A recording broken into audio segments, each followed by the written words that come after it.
All right, we are live once again.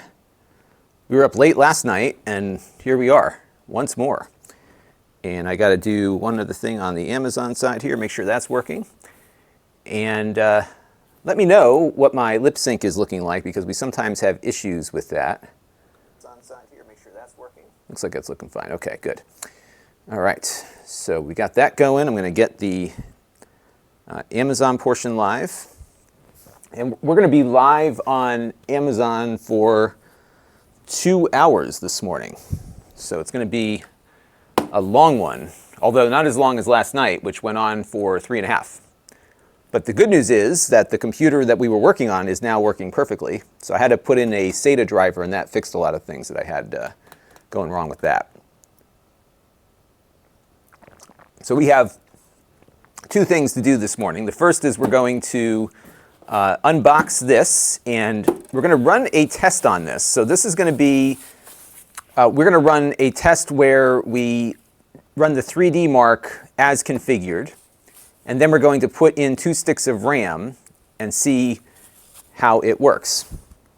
And we got a bunch of people in here already. So Keith Heaton is here, Tommy Van Pelt is here, and Keith McDermott. Christopher Dale has joined us. And we're going to be starting the unboxing stuff in about 7 minutes. So we're going to wait until we are live on the Amazon homepage. I just like to get started a little bit earlier. Paul Bakewell is here from the UK. Landon Cooley is here, TGIF. Anthony Biacco wants to know what SATA drive died. Okay, so the drive didn't die. What it turned out to be is a driver issue, and it must have, it almost reminded me of an old school IRQ conflict from the old days. So what I did this morning was I popped out one drive at a time to see which one was causing it. And there was one drive in particular that was causing the issue. So what I did is I pulled that one out. I downloaded the latest SATA drivers for the motherboard. I installed those and then put the drive back in. All good now. So it's running real nice. So we are back in business. So the good news is last night at least we got some stuff done. And if we have some time today, I'll show you some more. So I did a couple of captures. What I want to do this afternoon is get some more VR stuff captured, because that's kind of the process there. Drewy8897 is here. Chad Stevenson is here. Ray Brown. Loopy Lucas from Egypt. Awesome. And Warren is on the Amazon chat. Hello. And if you're curious what we're going to do, we are going to be unboxing the MOTILE Ryzen laptop. And this will be a fun little experiment. And I think I might actually do a video. I'll probably just do it as part of the review. We're going to be looking at running one of these Ryzen laptops with single channel versus dual channel. So that's what we're going to be doing. Le Homard Video says, your VR mark numbers improve with the SATA. No, so I think there's something wrong with that orange room test right now, because that one was the one that wasn't working right. And then we ran the blue room, and that was giving us the right results. So I think there's something wrong with the test. Roman is here. Yep, we got the MOTILE. So we're going to begin. We'll have a review of this next week. So that is what we'll be looking at. Drewy says, glad the drive wasn't bad. SSD hardly, yeah, the SSDs tend to be pretty reliable, I've found, provided you don't write to them too many times. But I don't think I've ever killed a flash drive with the kind of usage that I do. I'm sure it's entirely possible. What I do, though, with my camera flash cards is, because we go to CES, and I don't like to buy cards all the time because it's kind of wasteful. So what I've been doing is, because my cameras have dual memory slots on them, what we do is we record to 2 cards at the same time. So I put one newer card versus one older card in, and I have them labeled, so that way we know we don't have the same set of cards in the thing. Yeah, this is I got this from another retailer before they went belly up. So there was a particular retailer that I can't mention on the Amazon feed that was having a 50% off sale, and I got this cool mug. I love it. I can't find these anywhere else. They were very unique. So AIF says, I would like to know how you find time to play games between taping reviews, editing, taking care of your kids, testing electronics. Yes, so the answer is not often. So that's why when we booted that computer up last night, there were so many There were so many issues last night with updates because that computer gets booted up maybe once every 2 weeks or so, and that was it. But you know, what'll usually happen is like Friday night, Saturday night, that's when I might play a few more games, depending on what's going on down here. And I'm in a good place now because I've got a lot of content almost done. So I'm ending the week with a good amount of stuff for next week already. So we are in good shape there.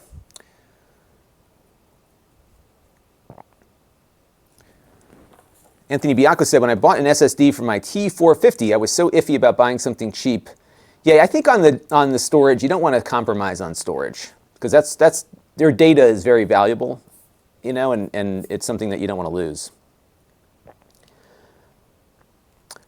Lamar was wondering about GTA. I haven't actually loaded up GTA since I did the fix, but I did load a few other games that loaded up pretty quickly. So I think we're in good shape. I may rerun GTA just to see how long it takes, but I think it might have been the shaders getting done for the 4K.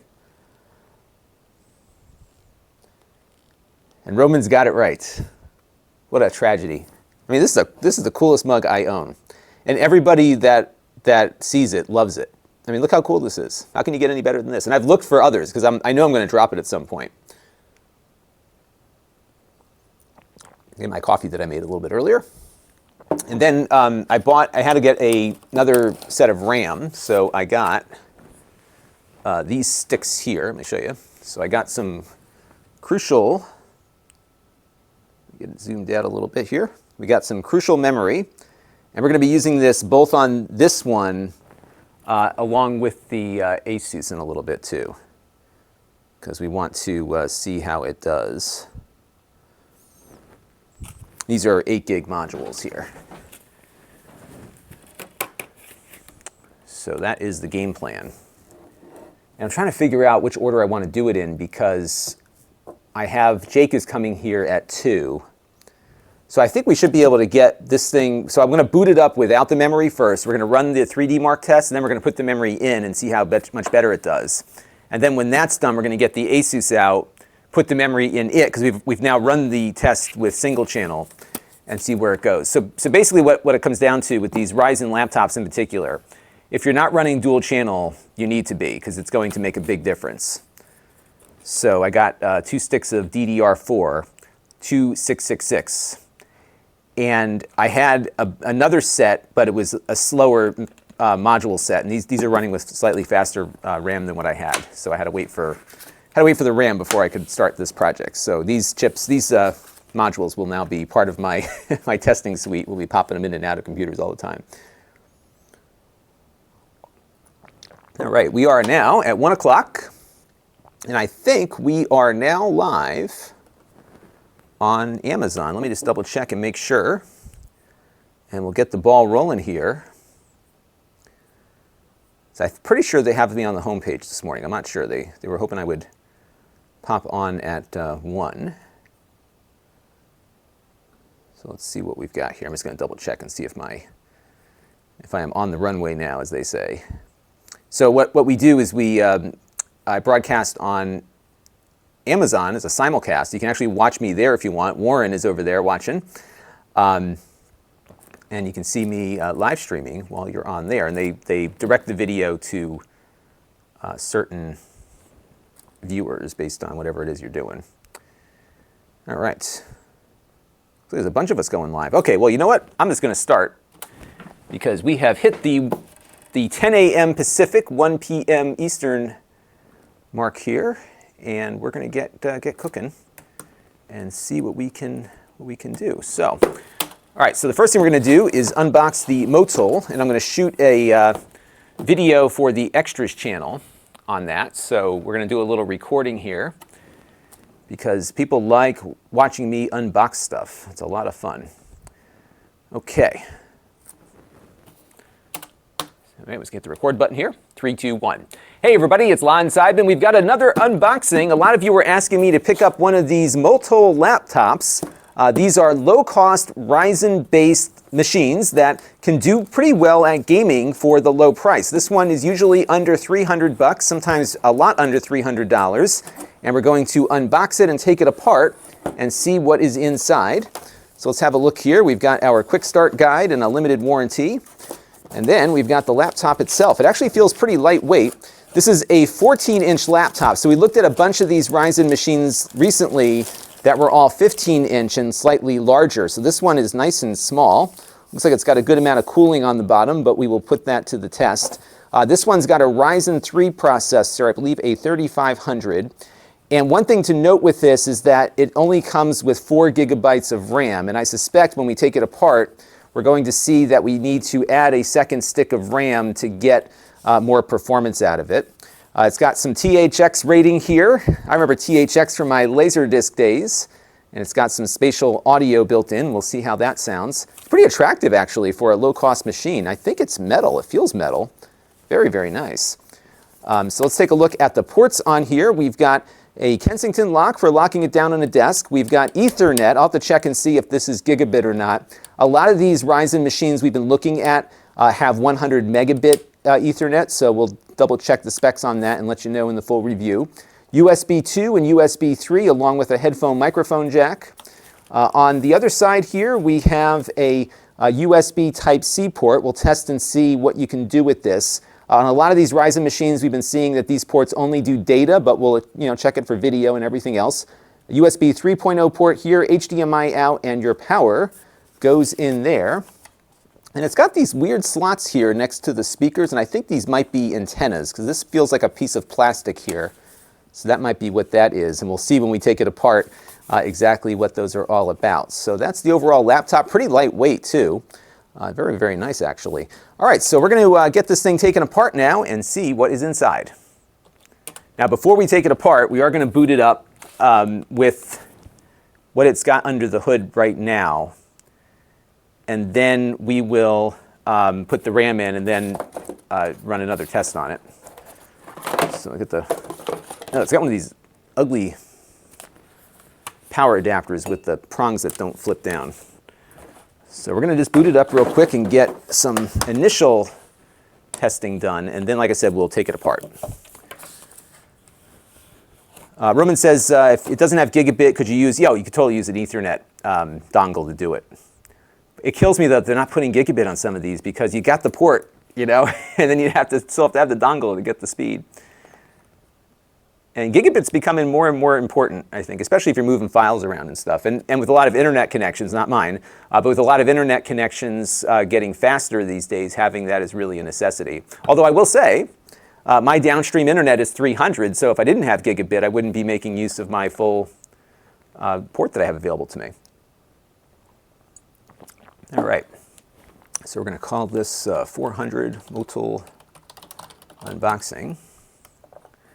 Get that on there, and I may just adjust my camera angle a little bit so that we can get a better view. Yeah, that might work. So we're not going to shoot the full review at the moment here. And then I'll bring Mr. Ethernet around and we'll see exactly how fast this Ethernet is. Let's run a quick speed test on it and see what that looks like. So I could go look around at specs, or we can just run the speed test and get it settled quick. All right, get that going. Power cord in here. And if you are joining us on Amazon, you can see the laptop in question here on your carousel activated. And I'm just going to adjust my camera up just a tad to get a better shot there. Tell you what though, for about 300 bucks, this feels pretty solid. I'm not crazy about the keyboard. It's the keyboard has like an 80s futuristic vibe to it, doesn't it? This is like what we all thought the future would look like. Let's turn on the computer here and see what happens.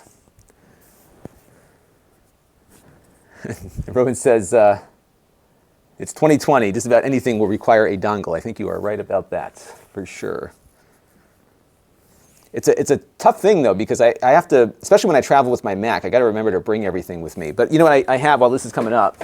What I do have, I'm not sure where it is at the moment, but these kinds of things are really useful, these little mini docks, because then at least you don't have to remember to take a bunch of stuff. You can take one thing.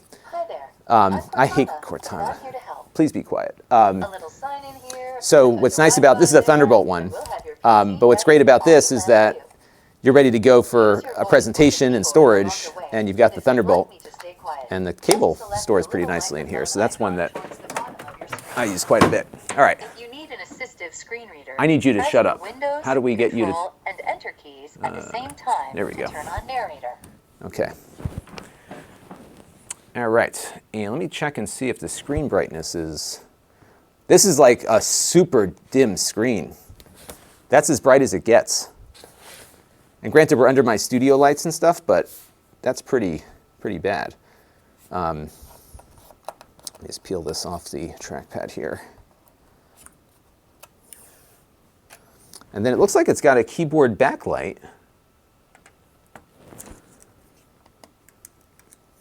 Yeah, it does. If you hit this little thing here, I'll show you on the overhead. If I hit a little thing here, that turns on the keyboard backlight. That's cool. Make note of that. All right, so let's go back up and pick my region out here. Yeah, so that's, maybe it'll get brighter when we go in, because it's, all right, where is the United States? There it is. Okay, United States. Right, yes.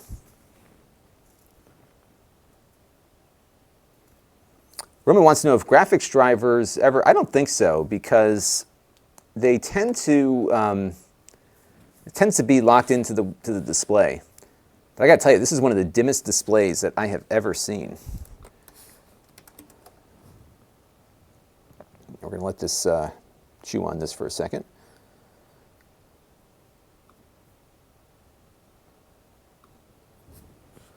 Accept.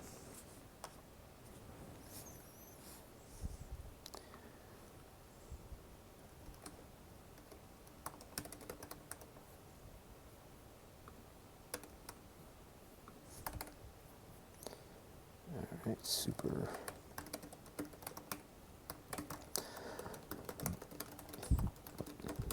I'm just making some notes here as we're getting things going here. Beat Tabalba is here. Good afternoon. All right, so let me just sign into my Microsoft account here.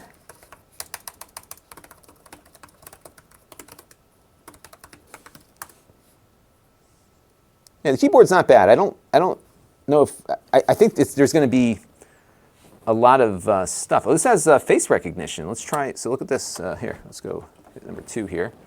So let's set that up.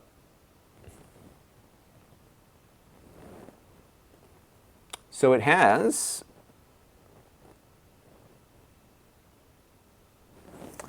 Windows Hello. Pretty cool. So let's add that to our list of things to talk about. So that's unusual to get that on a $300 or thereabouts laptop. Pretty cool. Very interesting, as they say. Okay, so now I got to just set up a PIN number. So I'll do that real quick. And so, by the way, these keys have these huge gaps between them. So there's nothing in between those keys at all. All right. I don't want you to do anything with my activity history. None of your business.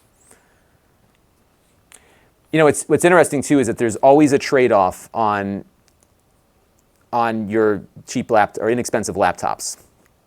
In this one, it looks like screen brightness is going to be the trade-off.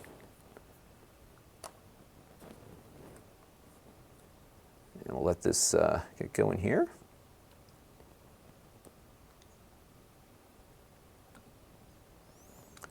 All right.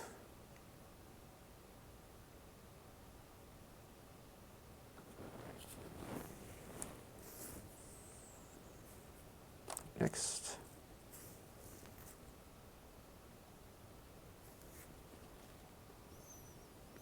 I would say particles will definitely slide into that gap. It's just, gosh, there's so much advertising to get into this computer now. Is that what Windows 10 has become? Like just a, look at this. No, I don't want you to help me. I don't want anything other than to just use you the way I wish. Oh, look, there's an SD card slot here in the front, too. I missed that on the hardware overview.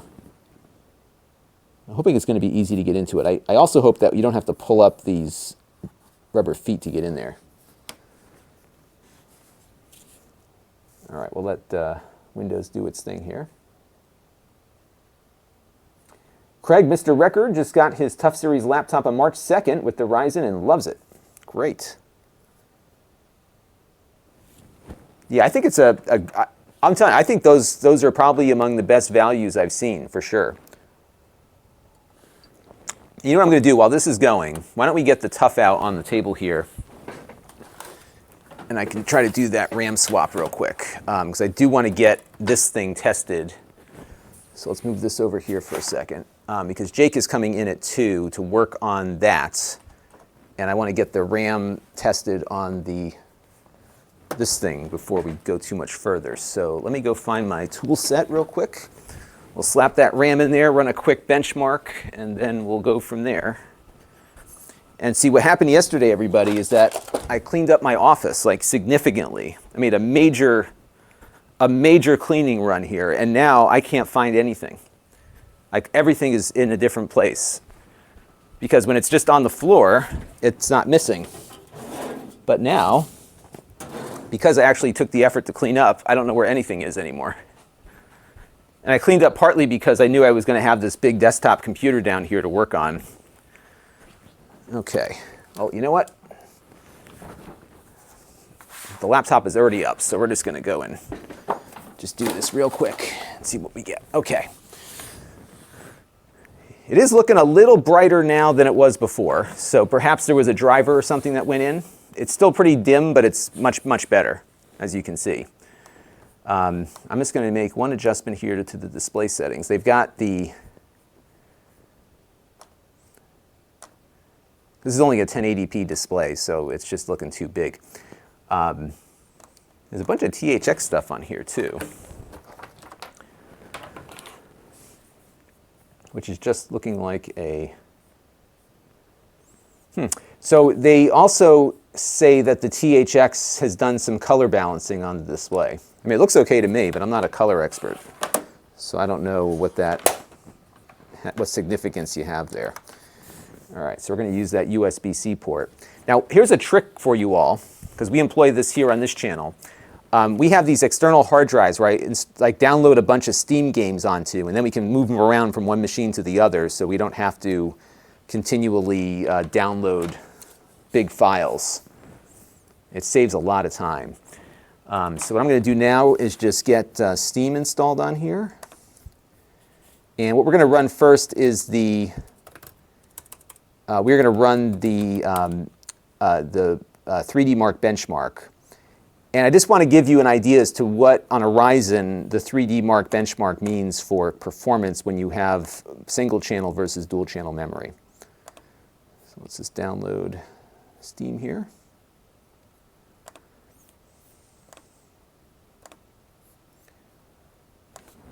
And you can get a look at what we're doing. And we got the little twisty-turny thing here.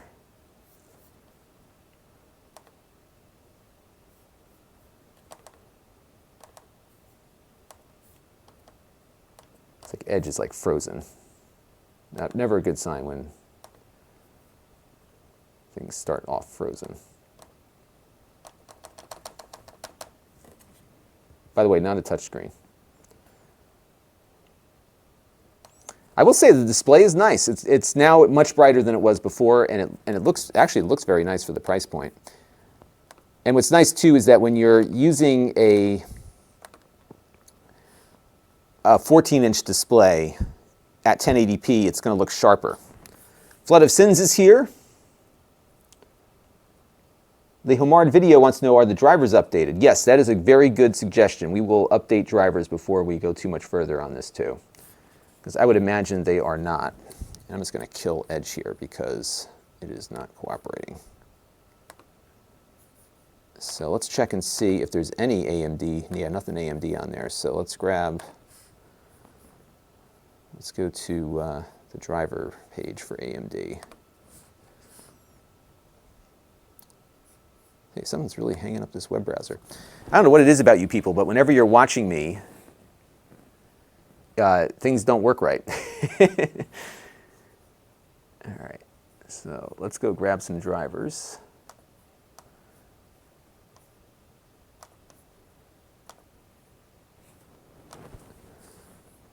You know what we should do too? Let's do a quick speed test and see if it has gigabit or not.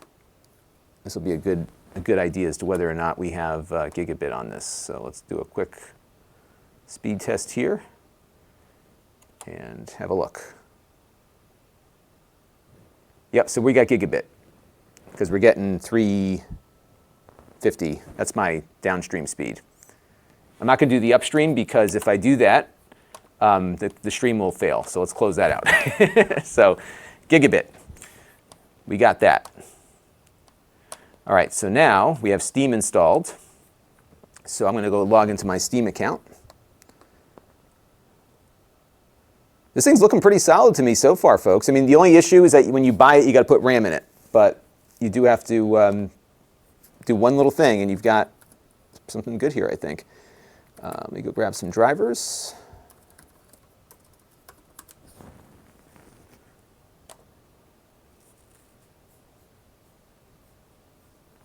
All right, so we've got to go to chipsets, I think, AMD processors, that's right, AMD Ryzen processors, and we're going to say AMD Ryzen 3, or it's embedded maybe.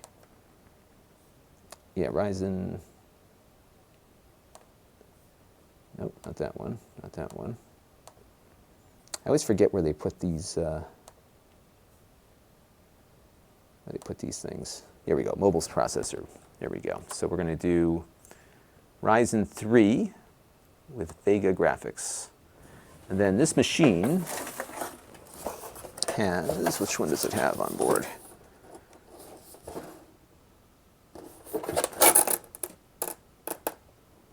Of course, it doesn't say which Ryzen it has. Though I imagine we can go into the system settings and get the answer to that. So let's go look at that real quick. This PC, properties. This is a 3200U. So we'll select the 3200U here on the list, and we'll submit.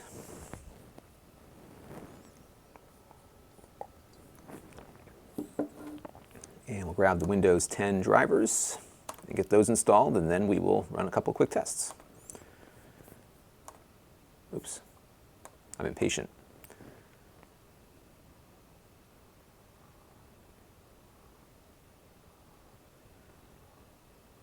Okay, so now we can run that. And we're not going to do an upload test, Serban, because it will knock our stream off. I only have 12 megabits upstream, so it's not going to be much of a test anyhow. But I'm really digging this display. It looks super sharp.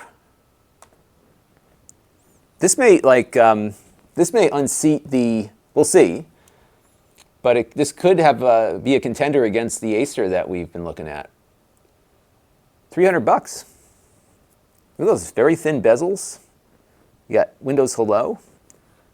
Not very well balanced though, so when you pick up the display, the whole laptop goes with it.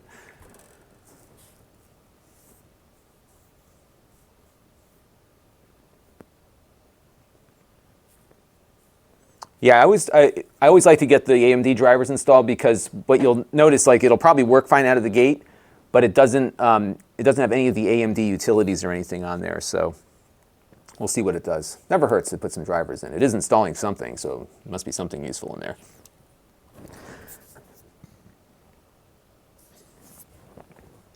We got 100 of you in watching this morning, which is great. We had over 1,000 last night. Does it have ambient lighting? Well, it has a backlit keyboard, but I don't think it has any other lighting that I can see.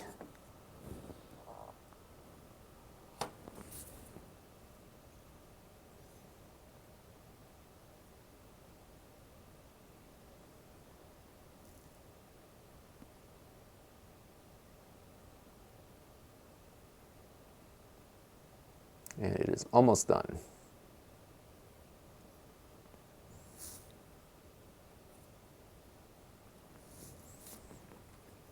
but the screen is looking much, much brighter now. So I think whatever it was doing initially, maybe it was lacking a driver or something, because it looks much, much better now than it did before. Or it's like an old tube TV, it's got to warm up.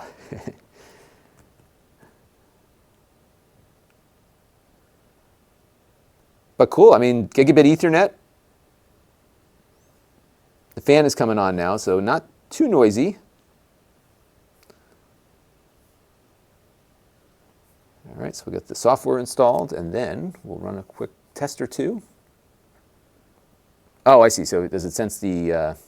oh, I see what you mean. Does it sense the surroundings and then lower the brightness? That's a good question. It's possible it has that. All right, so we've got the Radeon software here. Install that. It is uninstalling something that's in there now.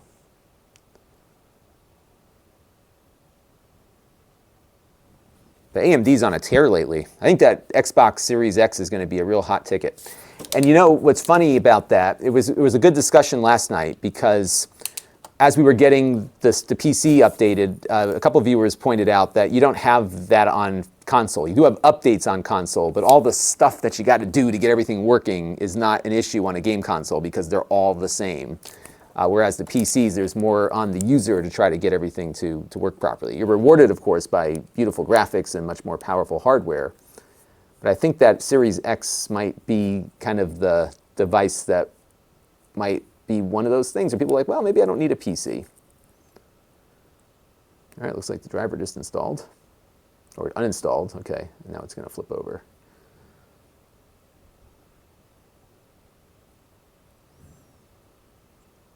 All right, and now the system's going to restart.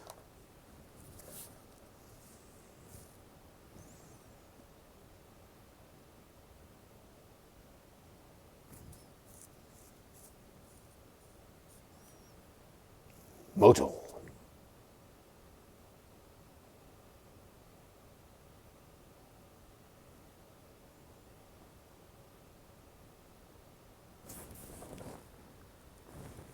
All right, it recognized me.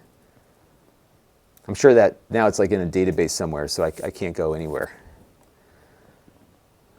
All right, we are up. Okay, we're back in business. It redid the screen scaling again to what it had before. There must be like something that Microsoft believes, like if you're at 14 inches, then you need to be 150% scaled. I don't know. Now, interestingly, before in the display control panel here, we had like this THX color control, and now we don't. But at the same time, I don't know if that's that big of a... Oh, it's still installing drivers. Never mind. So let's let that finish.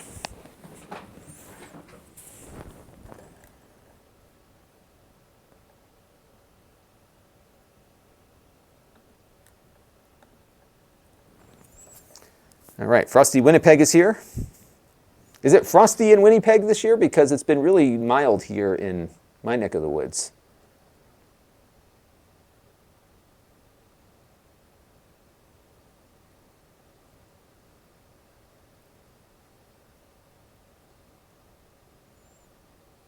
All right, just wait for that to install here.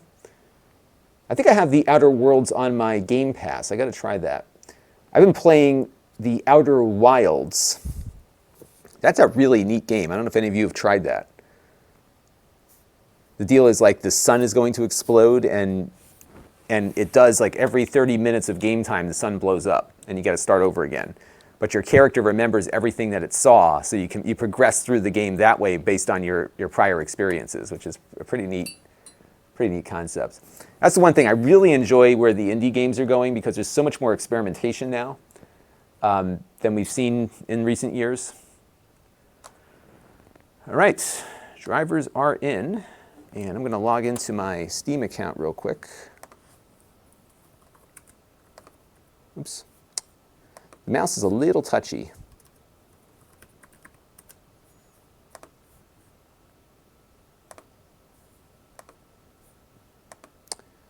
And all right, we got the AMD control panel here.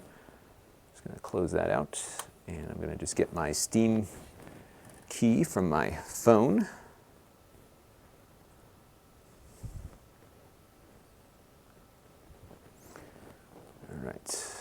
Next. I wonder if somebody at Valve is wondering why I have so many. We log into a new computer with Steam like every 2 or 3 days here, so I wonder if they're beginning to wonder how many computers I actually own. Okay, which is not as many as what we test, but I do own a few. All right, we are in. And now what I'm going to do here is we're going to point Steam at my external hard drive. Because right now I have no games installed, but I will shortly here. So we're going to go to Settings, and I'm going to go to Downloads, Steam Library Folders. We're going to add a library folder. I'm going to go to D and Steam Games and select that. And suddenly we'll have about 100 or 400 gigs worth of games pop in. Boom. And I'm just going to go over to Software, because that's where 3D Mark is located. And of course, there's updates, but not for what we're running. So we're going to go back and load up 3D Mark. And again, the goal here is just to run, I think we'll run the CloudGate test at single channel here, and then we'll do the other one.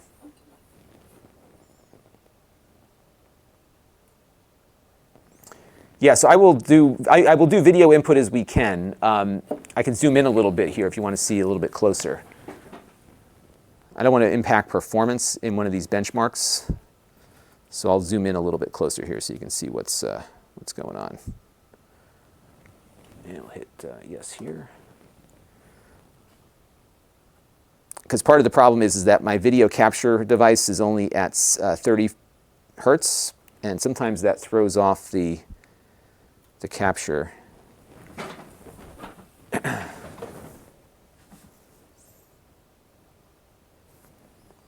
right, we have some tips here to look at the AMD driver panel, because there is a setting, System First Page.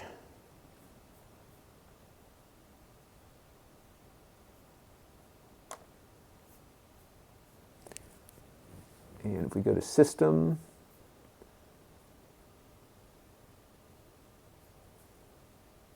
I'm not seeing anything for performance.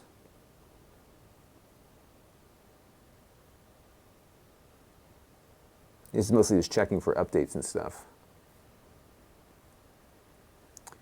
However, so here's the one thing, and I apparently I'm not always correct on this.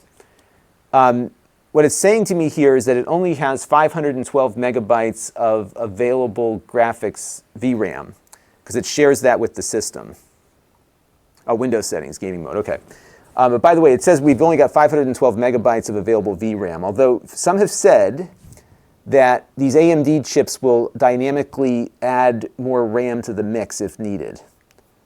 So this may not be as much of a limiter as it might appear. All right, so I'm going to go into the Windows settings here and just make sure that we have optimal performance set up here.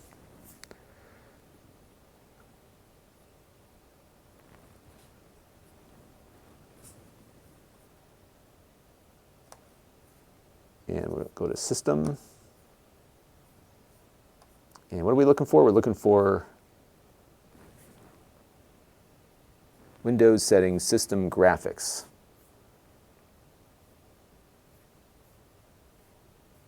All right, so wait, where are we? We're on.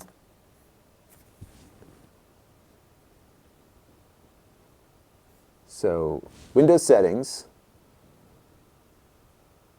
side panel, gaming, is that what we want? Or the side panel over here, is that what you're talking about? Let's see, let's pull that out.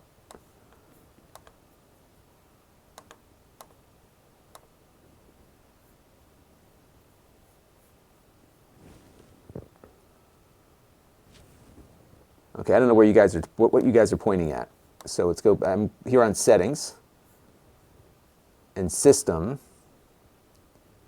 I don't see graphics here. I see Display.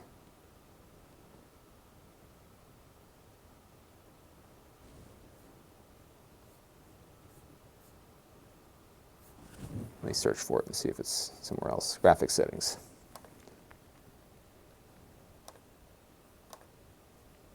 Yeah, I'm not seeing anything.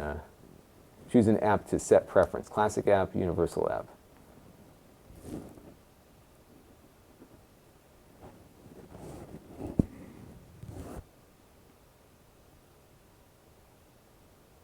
Okay, I'm not sure what you guys are talking about there. Let's just go and we'll wait for 3D Mark to get going here.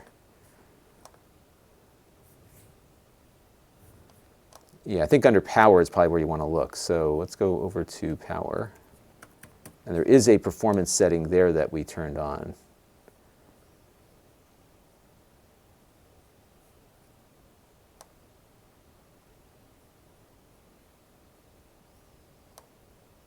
And we're going to change from balance to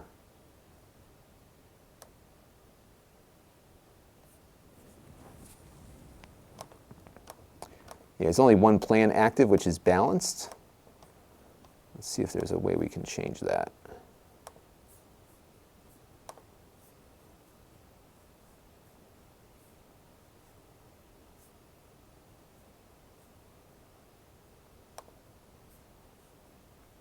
So I'm going to say high performance.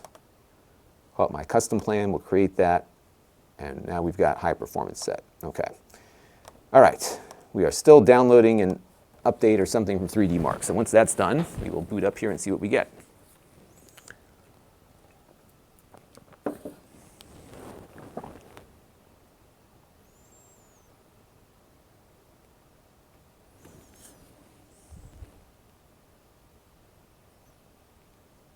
All right, I'm not seeing where you've seen it. Windows settings, unless I'm in the wrong place. Windows settings,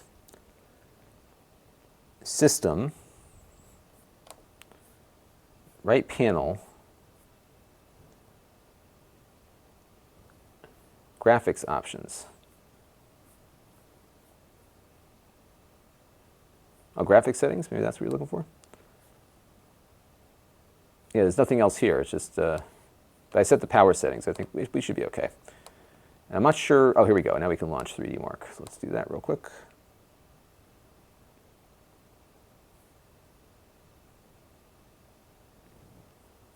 Oh, so in the AMD tool, hit graphics. All right, you guys are running me all in different directions here. So let's go over to AMD.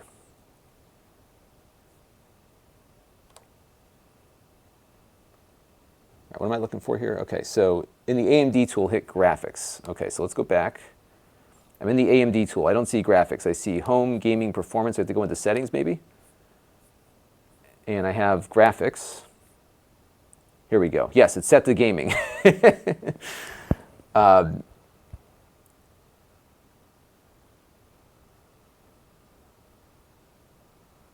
Okay, I think we're good, right?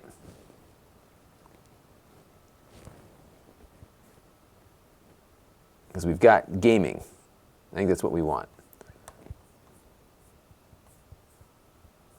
And other stuff will get set on a game-by-game basis. All right, we're good, everybody. So I'm going to go over here, and what kills me is that they are starting to deprecate the tests that we've run quite often on these machines, which is the 3D Mark CloudGate test. And now when we go into this stuff is we have to go in and look for the unsupported tests because they're no longer supporting it, which stinks because we've got 5 or 6 years worth of tests with CloudGate. Kills me. But I want to run this, and maybe we'll start running some other ones too, but I want to run CloudGate because this is what we run on all the other machines that we've been running, so we can do at least an apples to apples here. So we're going to just click run on this one. And we'll get that going.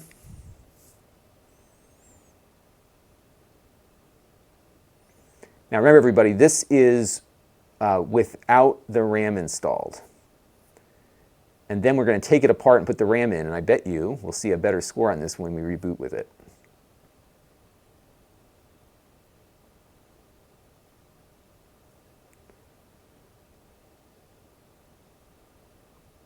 It's actually not doing too bad. We're getting about 36 frames per second here. But keep that number in your head. 44 on this screen here.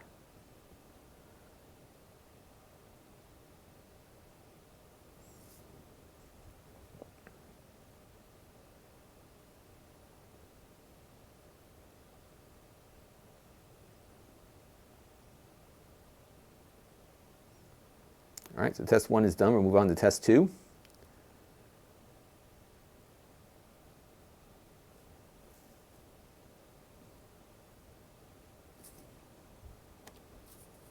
Just going to grab some B-roll here too while this is going.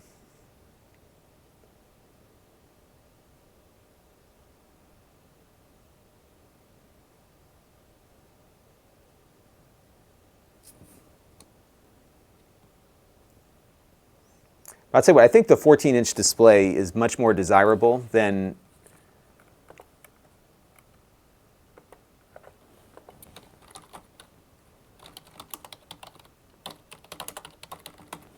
a 15-inch, in my humble opinion. All right, so now is the CPU test as it begins to come back into focus here. My camera has sometimes a hard time focusing.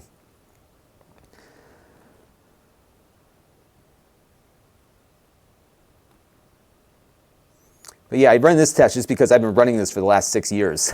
So it's hard to break old habits, partly because we have so much data. And if you go to Lon.TV/benchmarks, you can see all the different machines we've tested with this benchmarks. Now we're going to get our score. All right, so we got a score of 6,416. I'm just going to take a picture of the screen here so that we remember what we got. So, because Jake's going to be here in a few minutes, and I'm not going to have time to input this just yet. So let's just get a nice picture here. All right.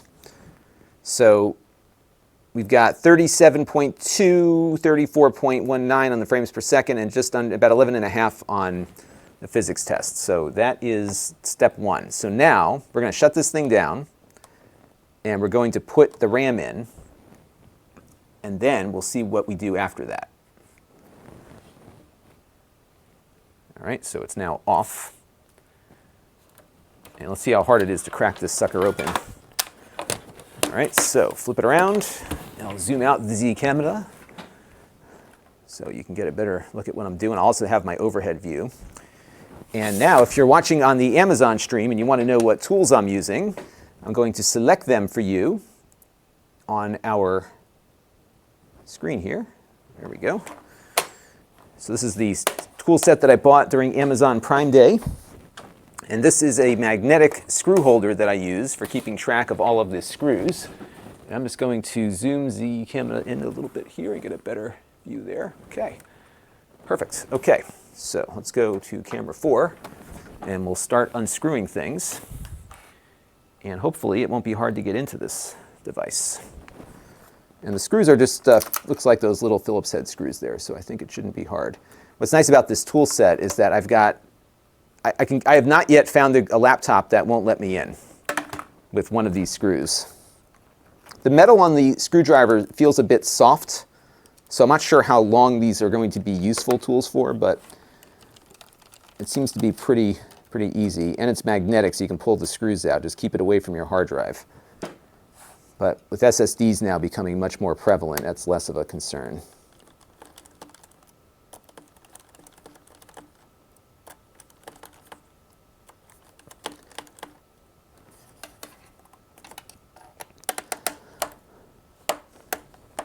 Ooh, that's not liking that one. Some of these are in a little tight. So I'm going to just change my bit out here. So I don't want to strip any of these screws out. That one looks like it may have gotten a little stripped. Shoot.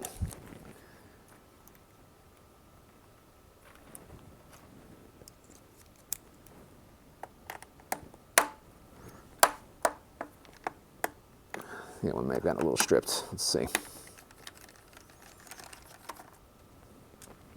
I was going a little too quick, folks, and I'm paying the price for that now, so I think we may have stripped one of the screws, which is going to slow us down. But it's a live stream. Of course we're going to get slowed down. For whatever reason, these two on the side here are really in there pretty good.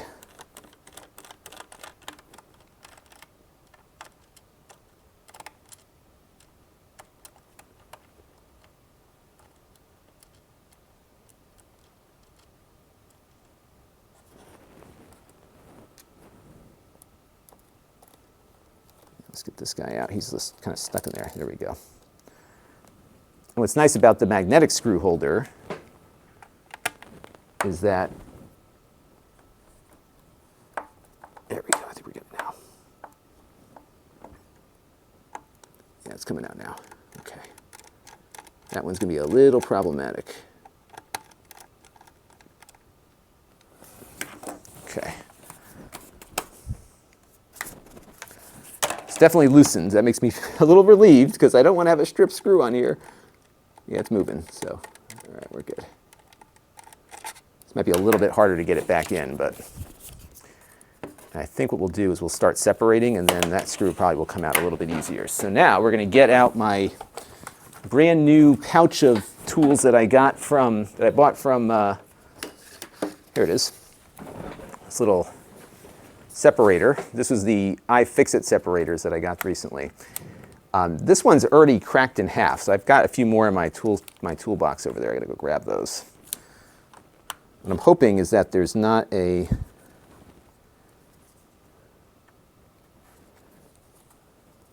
I'm hoping there's no screws underneath. This comes up real easy here. Look at that. Okay.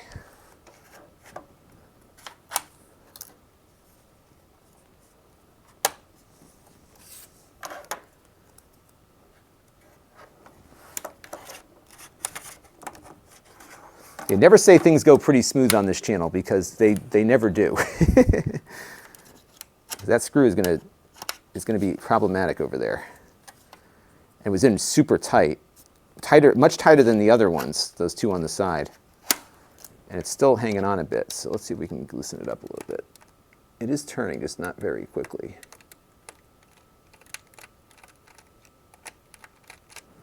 That screw is in there super, super, super tight.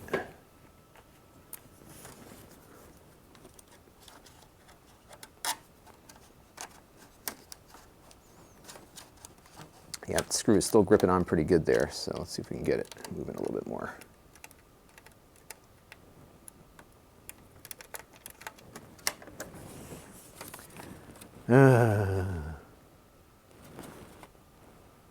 Let's see if I can find a slightly larger bit. Give us a better grip on that screw. So all the other screws are out. This is the holdout here.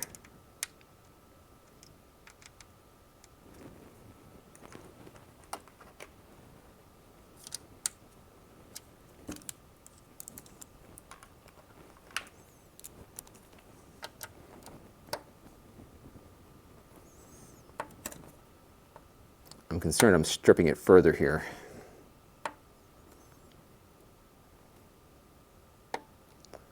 I think it's moving, but it's hard to say.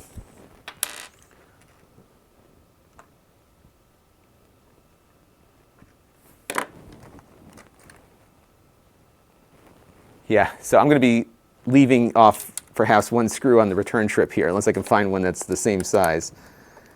This screw is definitely, shoot. It looks like it's pretty well stripped here, which might prevent us from getting inside of this laptop, which will totally blow up every plan I had for this thing for this week. Yeah, it's not moving. All right, so sometimes these screws are specific to the hole that you're in.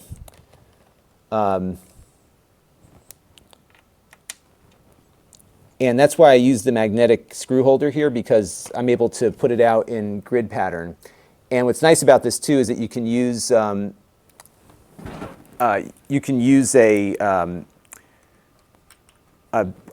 marker. It's like a little whiteboard, and you can get in at it pretty easily. Ah, there we go. It's moving now.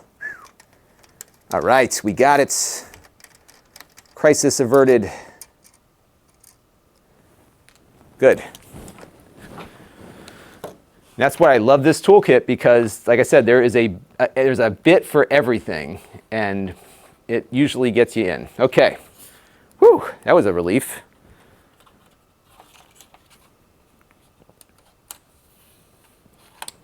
All right, we'll just get under the back here. Yeah, it definitely seems to be a pretty good quality level to this. Just being super careful with it so we don't break anything. My dad always said, don't force things apart. Be gentle, because you don't want to break anything. All right, so there is the interior. Now I only see, so this is only single channel? How much RAM is in here? There's only one RAM slot.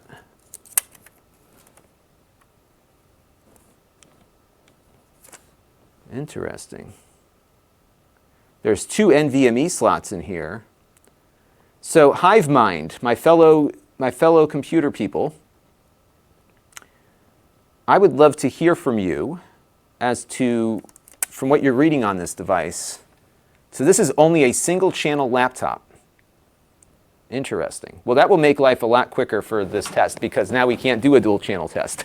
So we can though. Yeah, I don't see any other RAM slots on here, just a single RAM slot. So let's read up on MOTILE 14 Ryzen single channel. So this immediately makes this less of a performer. Let's take a look.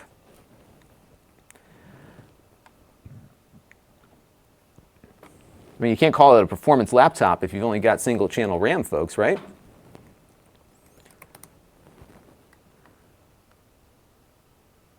Oh, yeah. So let's go. So why don't we go and refer to my benchmark tests that we've run. So if we go to Lon.TV/benchmarks if you're interested. And we're going to go over to the 3D Mark CloudGate test. Now remember, on this one, we're single channel. The score we just got on this one from my picture is 6,416. And I'm going to go search for, oh, perfect example. So perfect. Okay, so let's see if I can show you this without here, let me get my little NDI camera up here. This is going to be a little shaky, so just be advised, but I think this is just the quickest way to get you what I'm about to show you. So let me pull up camera, put this in camera 6. Bear with me for 1 second here. All right, there we go. All right, so I'm going to pull up camera 6 for you all. And I'm going to show you the results on the, all right, so the Aspire 5, which runs dual channel, same exact chip, 7,389. But look at the frame rates here, 51, 42.75, and 11.25. So there's a big disparity there, right, everybody? So that's going to be an issue. Now, if we go over, let me pull up the picture I just took. So by comparison, this one scored 6,416. So it got 37 frames per second on graphics test. On graphics test 1, this one gets 37.20. The Aspire 5, same chip, 51.18 with both of those RAM slots occupied. Graphics test 2, this one got 34 frames per second. The Aspire got almost 43. And the physics test is about the same with the CPU. So everybody, there's your review. If you want a faster Ryzen 3-based laptop, the Aspire 5 with the dual channel memory is going to make a big difference. All right, so let me do a quick little video here on the interior. And then we will put it back together and wrap this unboxing component up. Yeah, this is not going to be, oh, it's a shame too, right? I mean, what a bummer. What a bummer. All right, so let's go back to my Amazon app here. Catch up with everybody there. Okay.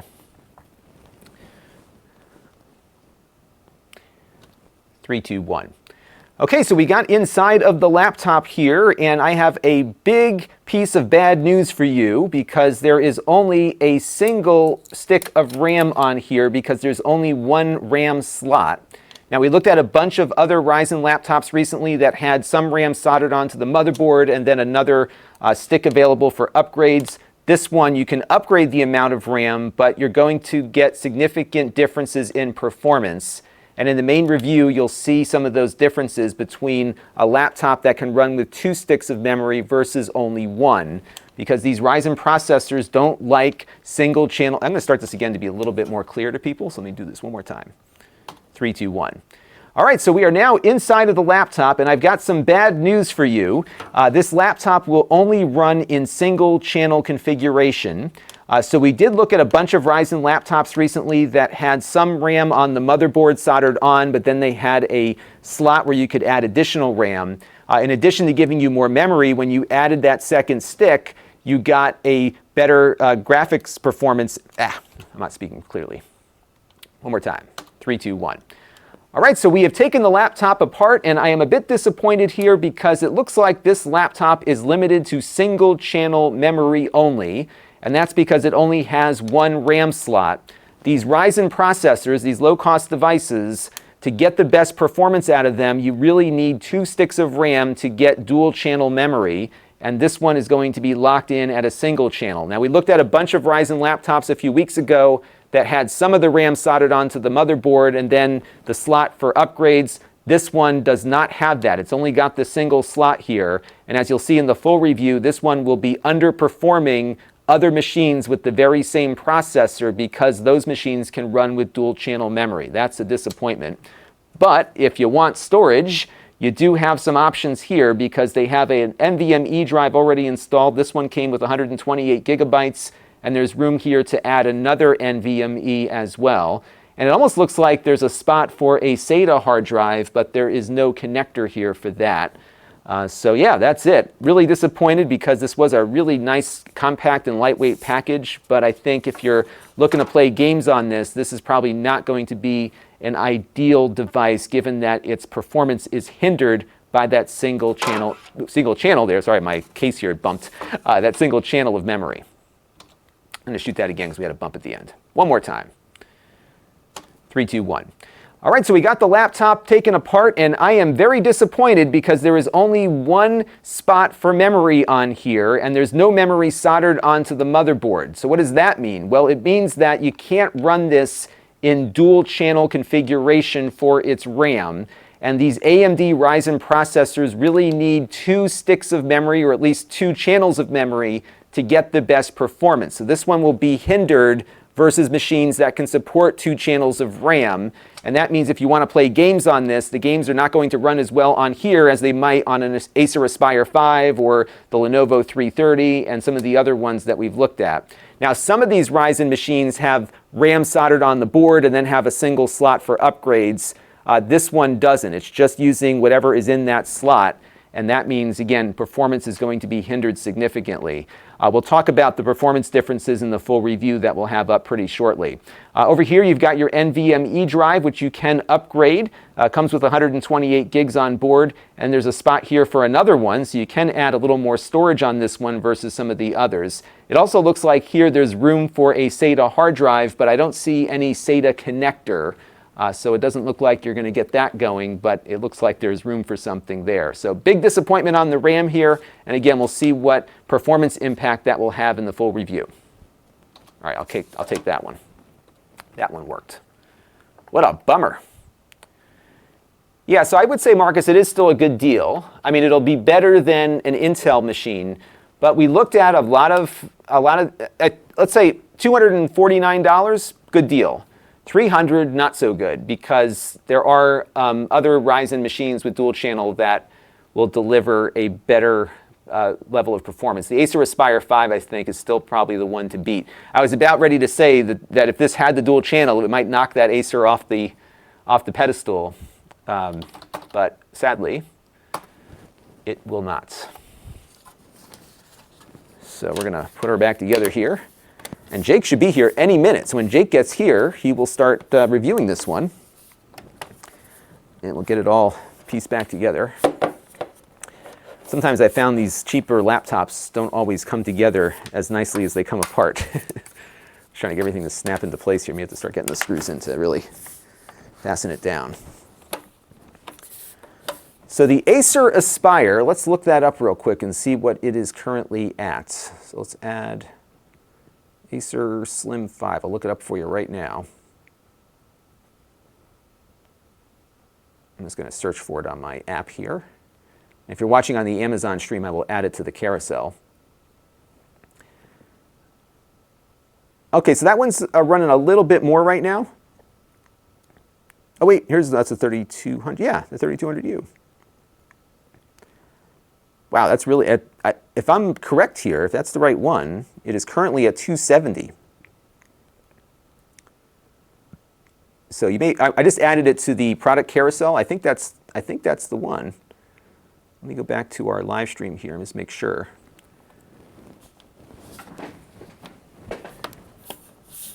Yeah, look, I think we're going to start seeing a lot more of these lower cost Ryzen machines hit the market because they're about to come up with the new version of that chip, and I think we're going to see a big market dump of older machines there. All right, I'm going to put this back together. Tell you what, folks, we're already an hour into my 2-hour stream. How about that? Time flies when you're having fun. And I enjoy doing these things with you all. Yeah, so I'm pretty sure, why don't you, somebody should go click on the link in the description that'll take you over to the Amazon feed, and just click on there and see if I'm correct. I'm pretty sure it's the same, that's the right one. Same chip. Now, granted, you got to buy some RAM for it, so you got to keep that as part of your budget if you are on a tight budget. And luckily, these screws are all the same size because I have totally put them in out of order. I'm not paying attention this morning. This is our problematic screw, but I think it's better now.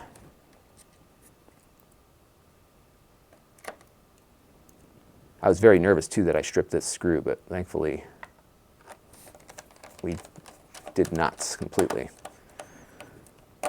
So there we go. And by the way, I will be selling this to somebody, if you want it, when we're done with the review portion. I'm really bummed out, though,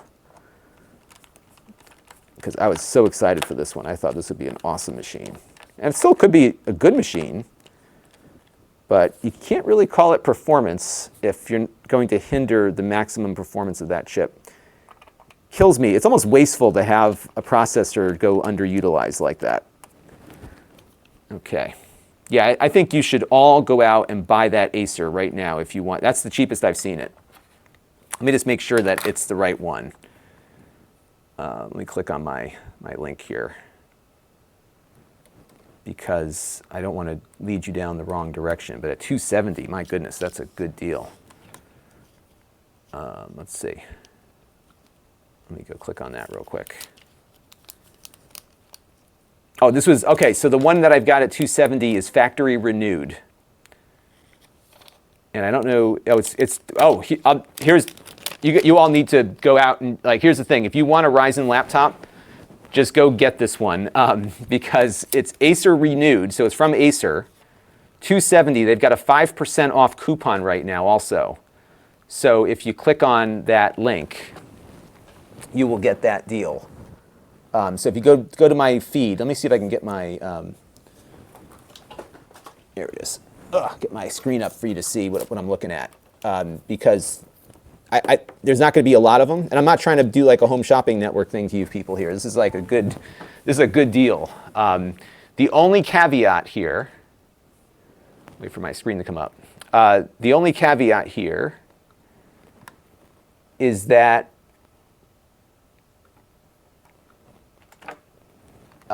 there's a 90-day warranty on this, so it's not going to be the same as the warranty you would get on a new one. But 270, free shipping.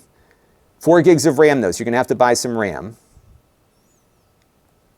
And then the new one is selling for $313.40, which is also a pretty good price.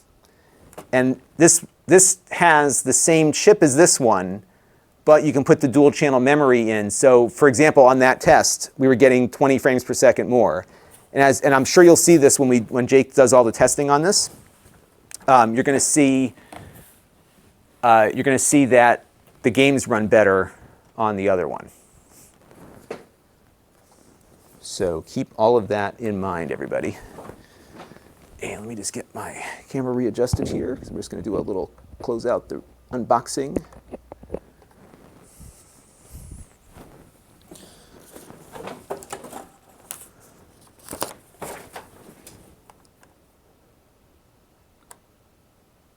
that's a good deal. So if you're watching this stream and you've been thinking about getting one of these things, just get them. All right.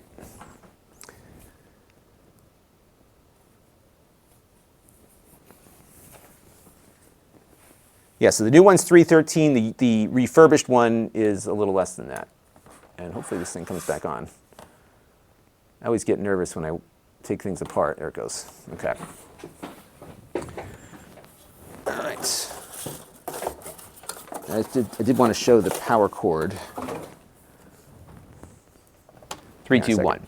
All right, so we got the laptop taken apart, and I am very disappointed because there is only one spot for memory on here, and there's no memory soldered onto the motherboard. So what does that mean? Well, it means that you can't run this in dual channel configuration for its RAM.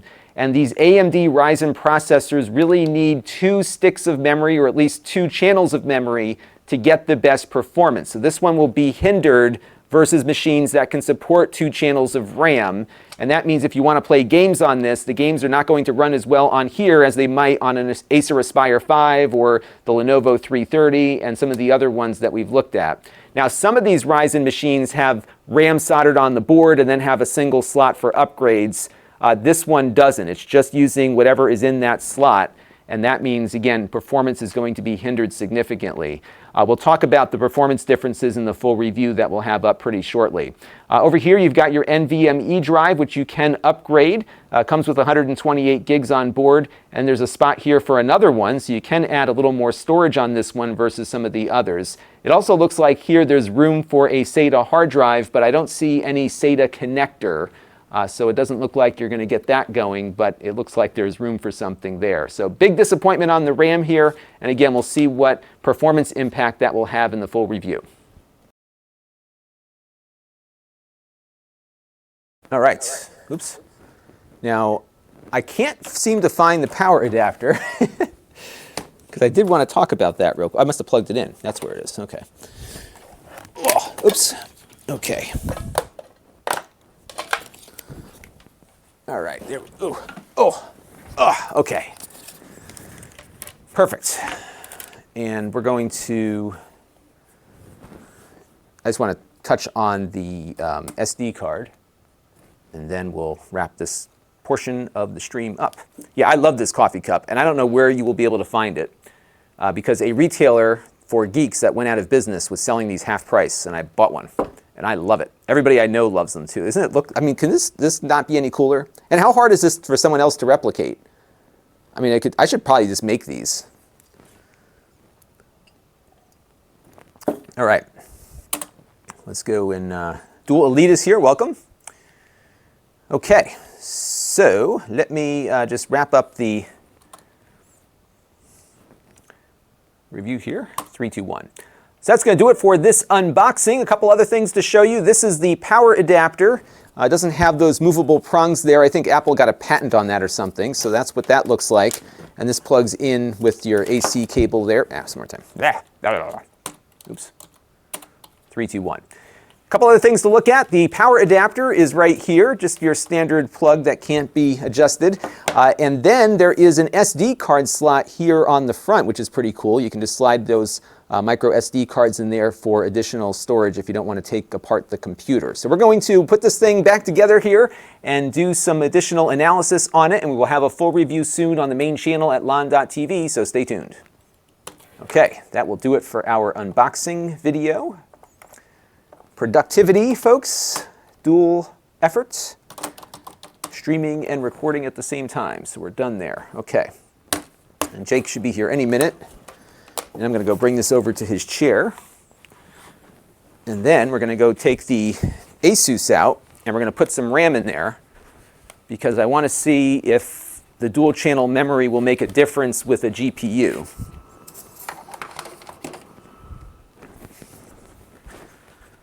It's been a busy month. We've had a lot of stuff come in.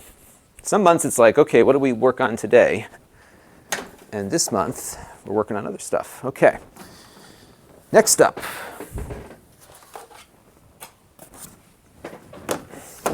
put the Asus out here. I think it's off. So if you haven't seen this yet, this is a nice machine. So these start at around $649. And I'll tell you what, the least expensive one, this is not the least expensive, but the least expensive one is not a bad deal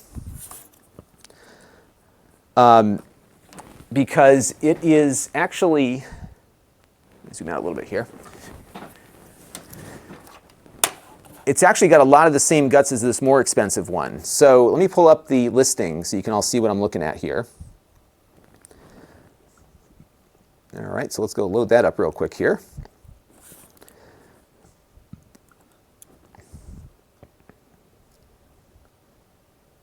Give me 1 second to get it up on screen here. And zoom in my screen here. So the base model,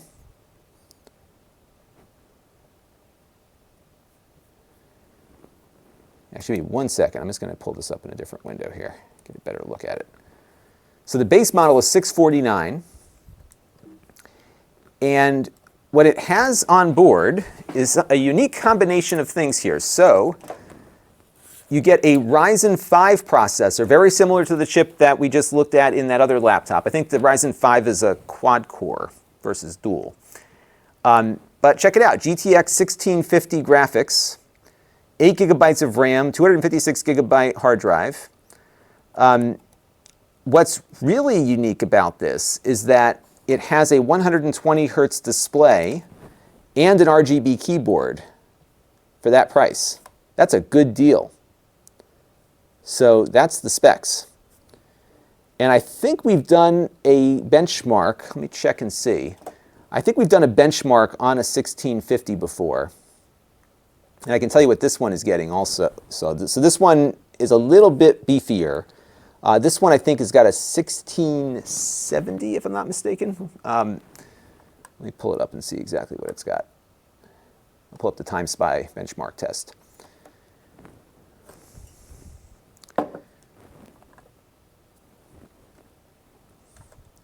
And again, you can see this chart at Lon.TV/benchmark if you're curious. And we're going to go over to the Time Spy test here. So this is what we got last night, by the way, on the new upgraded gaming PC. So you can just get a sense of scale here. The Asus that we have right now, let me see if he added it to the list. Okay, yep. So, oh, interesting. This one also has a 1650.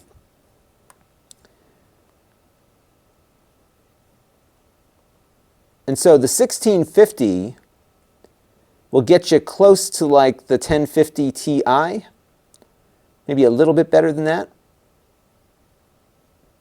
So it's below a 1070, but it's still very, very good for, for moderate gaming. And you're only driving 1080p most of the time, so it's pretty good. You probably won't find many games that will make use of the 120 hertz display, but it's still, I think, a pretty good price.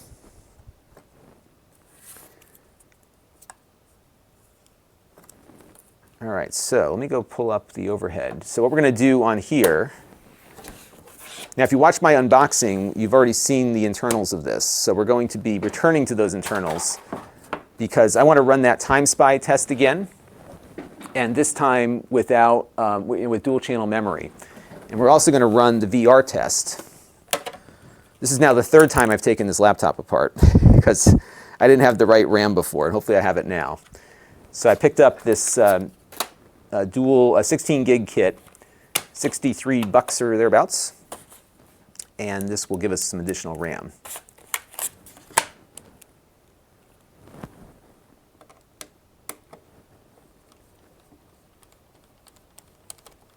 So let's get into this one here and see what we got.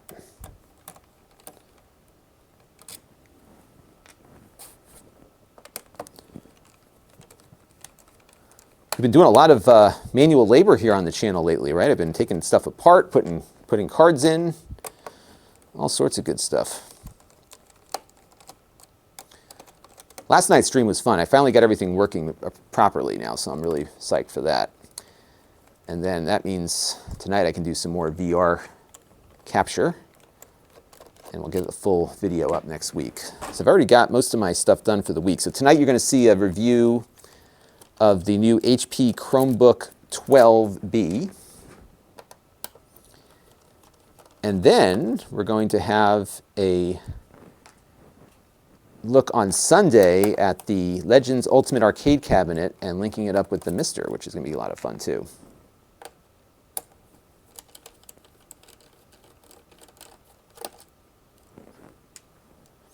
Now here's an example of why you want one of these mats. I'll show you here in a second. Because these screws are different sizes.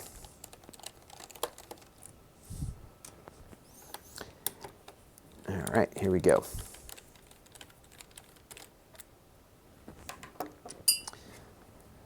So check it out. So these screws are all the same size. These two are the same as those, but this one in the middle is a different size. And then the bottom ones are all smaller too. So having this pad really helps because you know where everything goes. And the screws don't move around on there either because they're magnetically held onto it. So James Cobb asked a similar question to what we got before, was how do I manage all this time? And the way I manage it is that now I do this full time. So that helps. And it also helps that I work from home most of the time as well. So I'm able to, like last night we got the kids, did the kids' bathtub routine, and I got them pretty much squared away to bedtime. And so it was easy to jump down here last night and just get stuff going. So once the kids are in bed, it's a lot easier to work on things. Okay, so here's the inside. So now what I'm going to do here is just take out the RAM that's in here and replace it with the RAM I just bought. Because this is a single 8 gig module. And now we're going to put in 2 8 gig modules to get this one into dual channel mode. Now this one has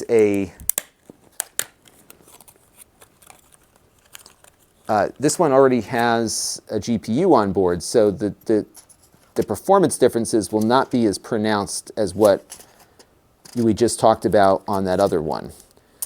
Because the GPU is taking care of its own memory issues, right? So it's not as big of a deal. But I'm curious to see if we'll see a uptick in performance on those benchmarks, particularly the CPU components of those benchmarks. So make sure we're properly in here. And what I'm not going to do is screw this back together because this is going back to Asus. This one is not mine. So I want to get back at that RAM after I run this, because if I don't see a very big difference, I'm not going to go run a bunch of additional games on it. And so we're going to set the screws aside and then just boot this thing back up. Okay. There we go.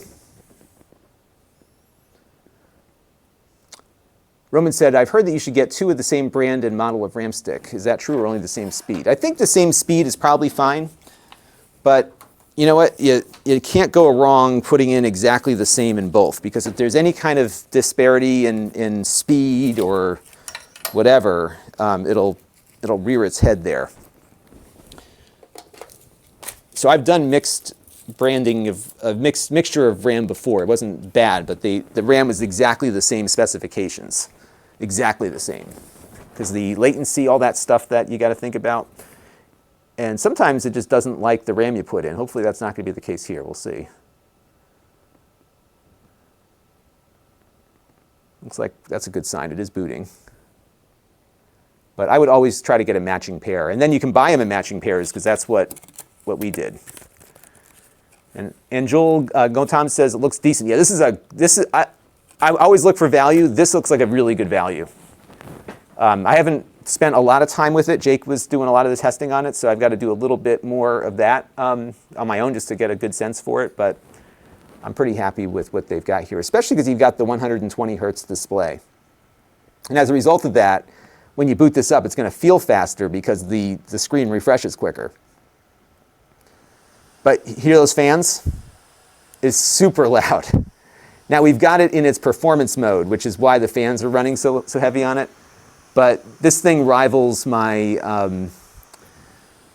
my other gaming laptop. I've got an Alienware.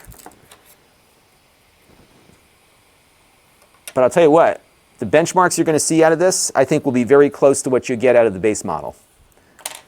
So this has the Ryzen 7, so it'll probably do a little better on some of the tests and stuff, but by and large, it's going to be a pretty good performer. So let's connect up my game drive real quick, and I think I've got to get a different USB cable because this one doesn't have the USB-C connector.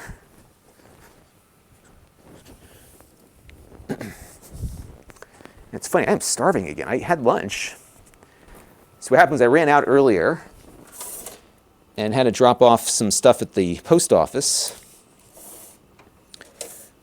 And then I said, you know what, I'm out already, so let me grab some lunch while I'm out. And I had lunch like 45 minutes earlier than usual.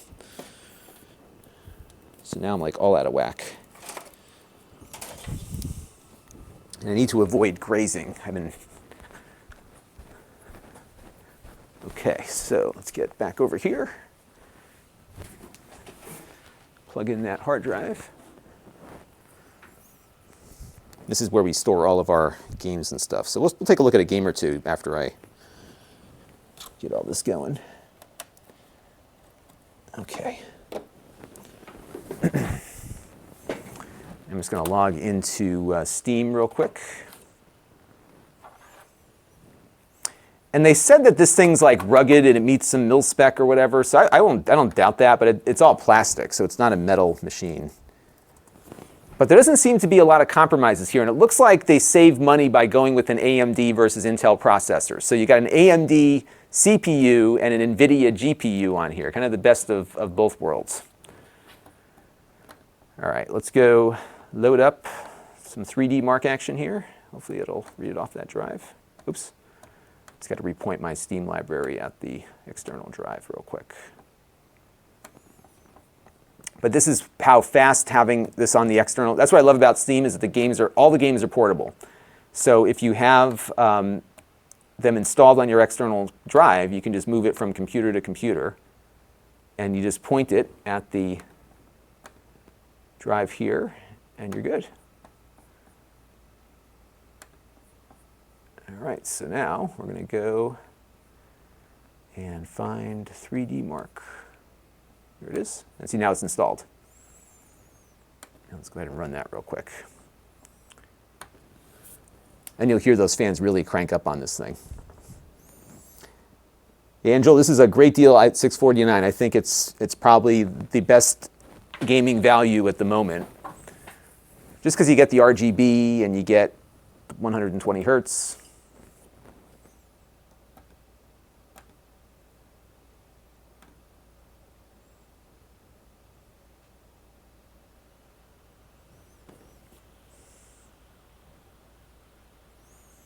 Just the fan noise is awful. I gotta say, like, it's awful. It's really loud. And it gets worse as it kicks on.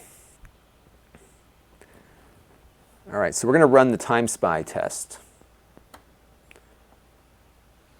Hear that? It has like an afterburner fan that kicks on. So it's got like, I think it's got two fans inside. So like one, we probably just saw that. I'd have to go back and look at the thing. But when that second fan kicks on, it just gets super loud. All right, so specs on this one. Oh, okay. Here, let me just zoom in on this real quick. And by the way, the screen's a little dim on this one too, so not the best brightness here. But here's what we've got inside, so you can see. So we have a, oops. So we had 16 gigs of RAM now. So this one had a 512 gig drive installed versus the 256 on the other one. Ryzen 7 3750H, so it's going to be faster than the $649 version. But your GPU, the 1650, is the same on both. And like I said, I think you're not going to see a huge performance difference here on most games that rely mostly on the GPU. So, I wish I had the 649 one here to look at, because that would give us a better, give us some certainty on that. But I think it's pretty, I think it's going to be pretty good. Okay, so now we're going to go and just run that benchmark. And I think I'm going to let it run with the demo because that's how Jake runs it, so it'll take a little bit longer to run. But it'll be more apples to apples here. Oh, come on now. Get out of here. Forgot to uninstall McAfee. Here, I'll get close to the fan.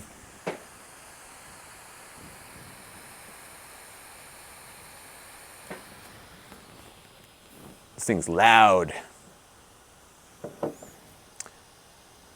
Ken's got to go clean the carpet. What happened?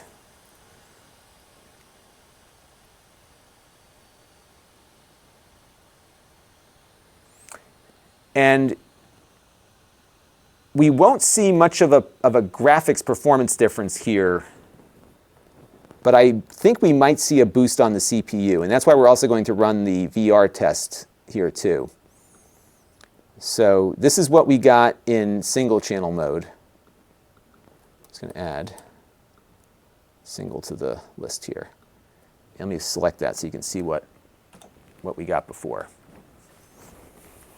So that's what we're going to compare against.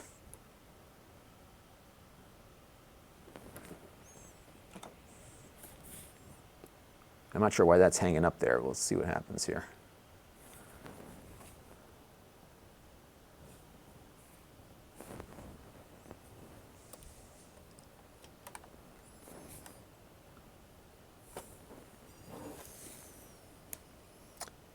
So Dave for Shmups says, did we upgrade the CPU? No, so we did the CPU upgrade a few months ago. So this was just the GPU part. So we have the i9-9900K in that computer now. So we just did the GPU. And some discussion about the PS4 being just as loud. I believe that. Kirk's got a 17-inch model, and it does get loud on some mild gaming. You got a cooling pad for it, so that reduces some of that. I could see that being the case. And Ken's got me on his big screen, and he's got 5 foster dogs. Oh my goodness. Wow, we got 441 in right now. It's funny, the longer you stay on with one of these live streams, like what I found is that usually at the 90-minute mark is when YouTube starts sending people your way. So that could be what happens here. Now, if you're curious, what we're doing right now is we're running a TimeSpy benchmark on this Asus TUF laptop. We're going to have a review of this next week. And what I was curious about was that this laptop has an AMD Ryzen processor with an NVIDIA 1650 GPU. And it was only, though, in single channel configuration. So I just put in 2 sticks of 8 gigabytes of DDR4 RAM. So I wanted to see how that would impact the benchmarking performance. And I think, you know what I think I did here, folks? Did I do? Yes, I did what I thought I did. All right, I'm going to stop this real quick.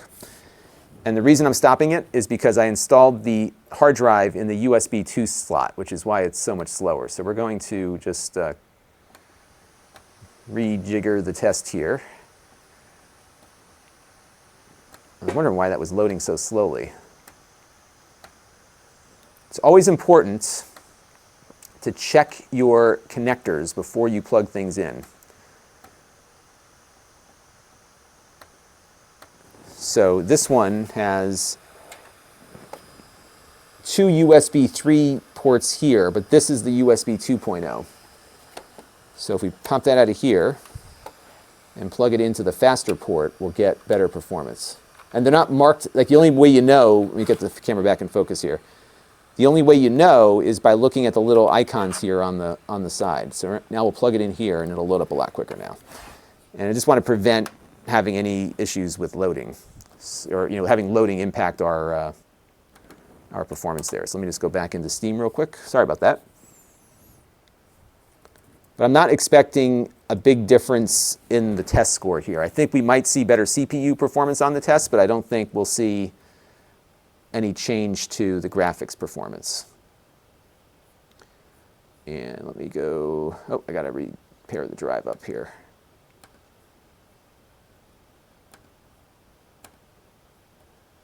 Let's add and go to Steam Games, select.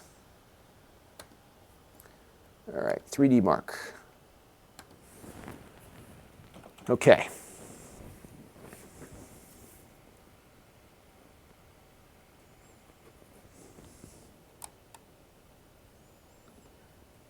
So here we go. We're going to run this again. Make sure I actually run it.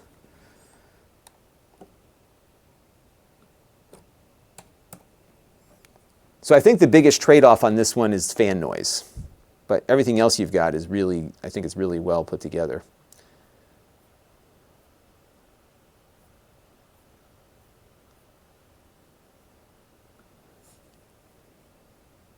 And we just got to wait for it to,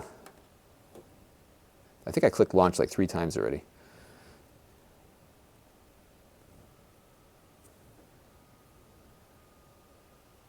All right, here it goes.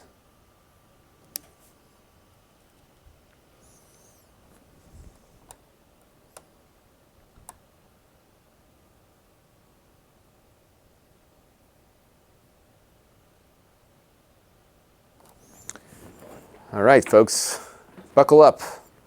Is it loading? What is it doing here? It says it's running.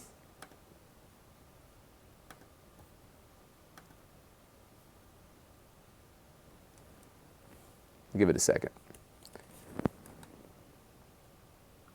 It's a live stream. Things must crash.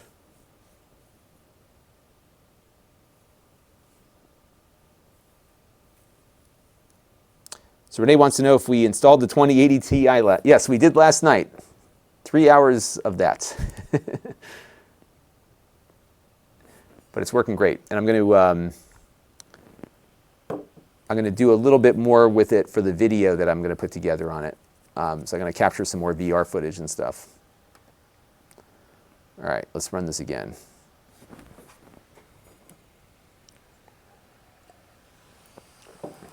Here it goes. Look at that. Lon Dog's got some updates on hot sauce. They're putting CBD into hot sauce now. They put that in everything, apparently.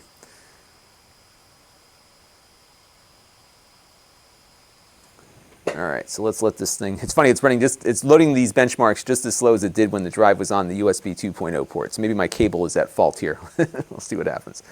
I think we're moving in the right direction now. Okay, here we go.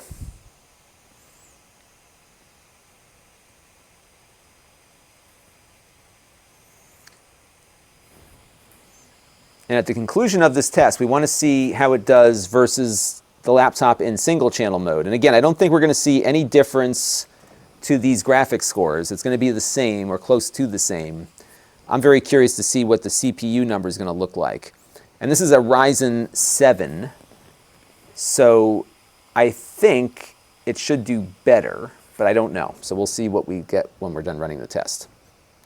And the reason why we're doing this is because I know that somebody will ask, and I'd rather have the question answered in the video than have it not be answered. So that's kind of what I'm looking for here.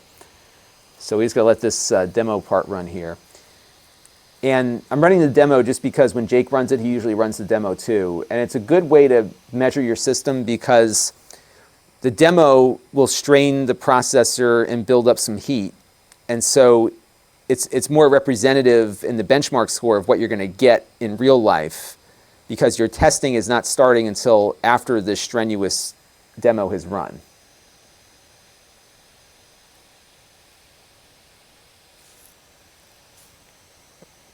And I don't do a lot with benchmarks on the channel just because I think the audience that comes and looks at these videos is more of a general consumer audience. So they're going to want to see stuff like this. How does my favorite game play as opposed to, you know, what's the score?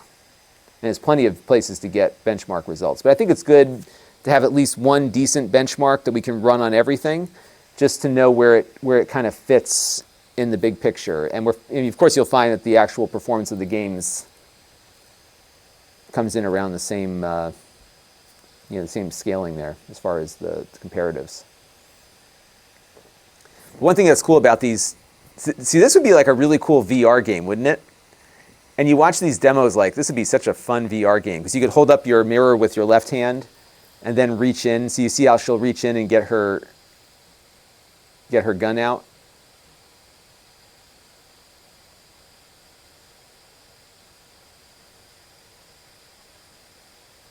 See that? So she'll reach in. Like that would be an awesome VR game to be able to do that.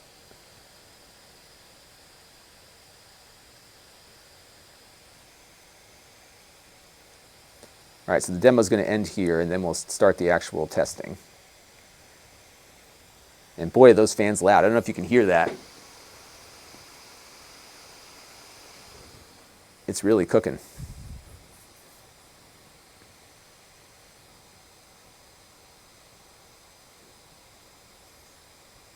All right, we're going into graphics test 1. So this is now where the benchmark actually starts. And now she's warmed up, right? So now this is where, you know, you'll see some of the issues perhaps arise, at least, or this is where you would see some throttling impacting your benchmark scores. If we just ran this without something ahead of it, the processor would be a lot cooler. But I'll give you a little spoiler. This did very well on the stress test, so I think it's very well cooled. You saw inside how robust the heatsink is on this. So about 23 frames per second right now.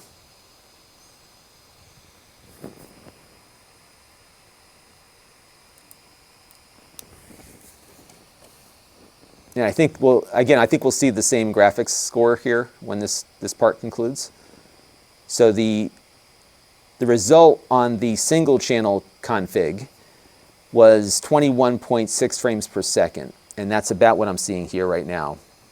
And that's because the GPU is you know, obviously optimized with its memory properly, and it has its own discrete memory too.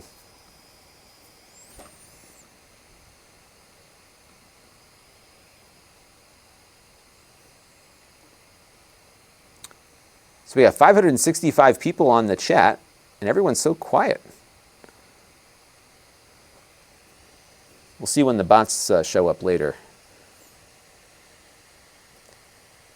This thing's really cooking.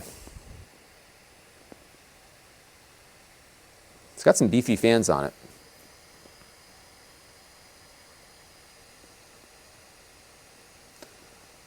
Anthony says, don't jinx it. I know. And Roman makes a point that a lot of these folks are at work right now, so I could see that could be what's going on. So Cosmo is fixing laptops. Frank Arnton is here. Yeah, the bots were really bad last night. I have a thermometer somewhere. We'll get a score on the test. You know, we'll get a temperature on the test here when it concludes. And actually, I can tell you from our stress tests what we got. So on the 3D Mark stress test, which runs one of these over and over again, the TUF was running, so the CPU was running at 64C or 147.2 Fahrenheit, and the GPU was at 61C, 141.8.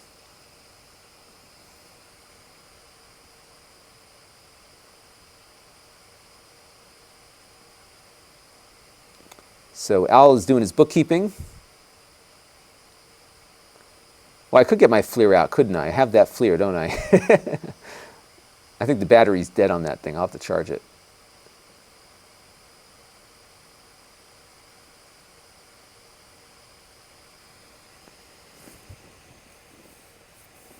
The top deck feels super cool. Like, it is totally cool. Like, this area here is cool to the touch right now. So it's only like in here that I'm feeling a little bit of heat.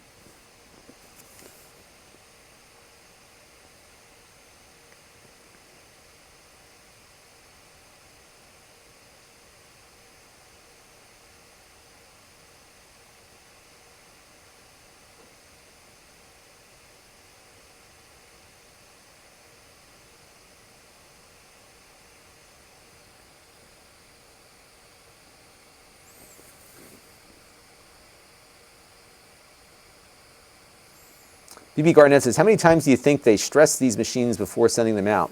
I think they go through some degree of quality control. I don't know if they stress them for all that long. My guess is they assume that the processor and GPU have met whatever quality controls that Intel or AMD or NVIDIA have put through too. So I would bet you they don't do these kinds of tests because it really slow down the production. Okay, so actually on this machine, having the dual channel memory does nothing to the result. So we got pretty much, let's go back to the time SPY test here. We got a slightly higher score now, but here, I'll show you the result here. We got a slightly higher score. So 33.53 versus 34.10. But our numbers here are within the margin of error. So that is pretty much it. You might hear some banging. I got some guys working on the house outside, so we did a big drainage job to fix we had a little leak down here, not a bad one, but whenever the gutter clogged up, water would flow down, and there was a spot in the foundation where the water would kind of seep in. Not a big leak, it wasn't anything serious, but it was enough that we couldn't rectify it easily. So we redid all the drainage around the house, redid the gutters, so everything is in much better shape now. So that's that. All right, so the other question would be on the bottom. See, I don't recommend putting this on your lap if you're playing games, to be honest, because here's why. You got to keep the airflow here, otherwise it will get hot and throttle. So you're drawing air in from the bottom and pushing it out the back here. So you need to keep that bottom clear there. BB Garnett was wondering if I've ever considered geothermal or solar. I have for my house. The problem is that the return on investment on solar in particular is a long time. So you can put in like 30 grand on a solar system, and if your bill's a couple $100 a month, like mine's like $200 or $300 right now for some reason, probably because I do a lot of stuff down here. But it would take a good amount of time to make that back.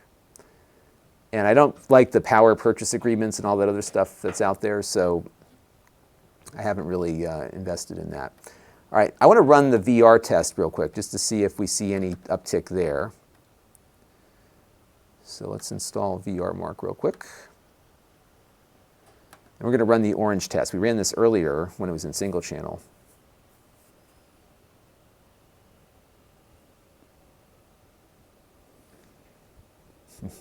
BB Garnett also says there's some biological concerns with laptops being on laps.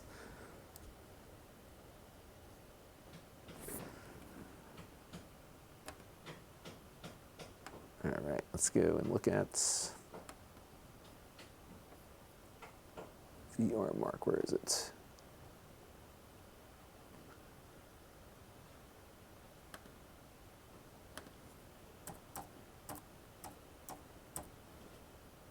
All right, still downloading, so wait for that to download real quick. And when it's done, we'll see what we get. So Handquake says you have plenty of room to fiddle with the fan. Yeah, you could probably adjust the fan curve on there. But that stuff we don't do that often here on this channel, because I don't think a lot of consumers want to do that. I'm looking at it from the standpoint of somebody who's looking to buy a laptop. Can they? We can spend a lot of time tweaking this and tweaking that. There's a lot of fan control on here, and I think given the results we got on the stress test, that it could probably do pretty well. I unfortunately closed the results, but on the stress test earlier, again, the numbers we got are as follows. I'll put them up on screen here so you can see. This was the stress test. 97% is passing. It got 98.8, and those were the reported temperatures right there.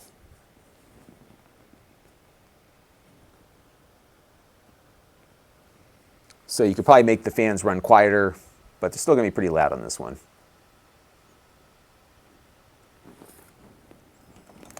All right, so we're going to let the VRMark install here.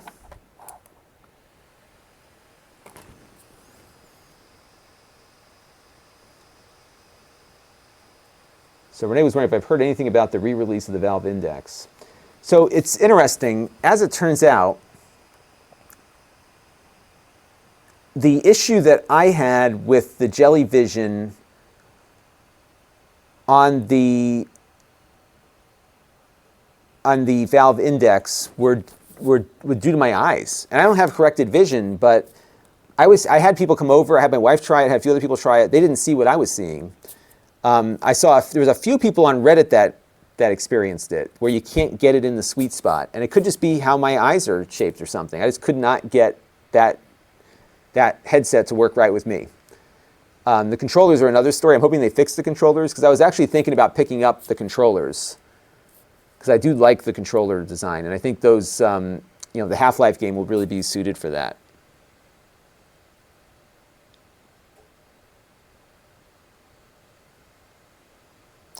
Clean 937 Samuel is here. And Lon.TV is saying there's some incentives on solar. So 2.99%, I guess, well, it depends on who offers that, I guess, but 2.99% loan. And the current tax credit is 28%. Next year is 22%, and the rebate ends. Huh. Is that a state thing or a federal thing? I'll have to look into that.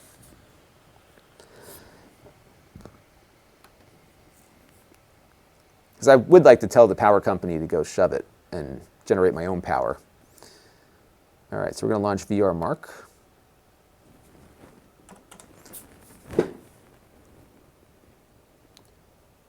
And Renee returned his Vive Pro. Couldn't get it to work properly.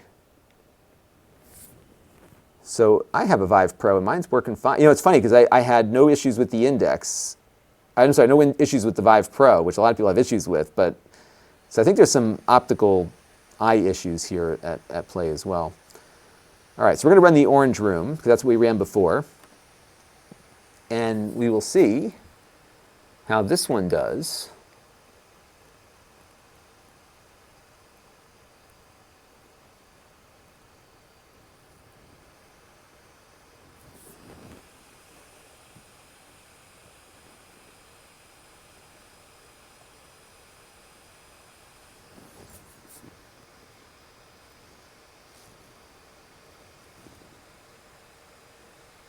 Fans are really running now.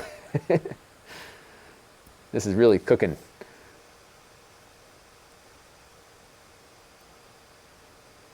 Yeah, maybe I'll look into the solar again and see. When I looked at it before, the big problem I had was the fact that I can't put the panels on my roof. I've got great southern exposure, but my roof pitch is too steep. So it was going to require me putting panels in the yard. Maybe I'll revisit it.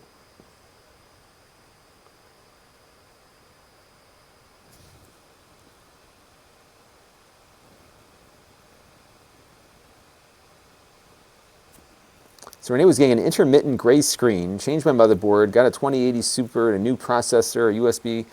Yeah, you know, I think this is the problem with PC VR. It's just, there's so many, it's so glitchy, it's complicated. I don't think it's well suited for consumers, and that's been why it hasn't taken off the way it has.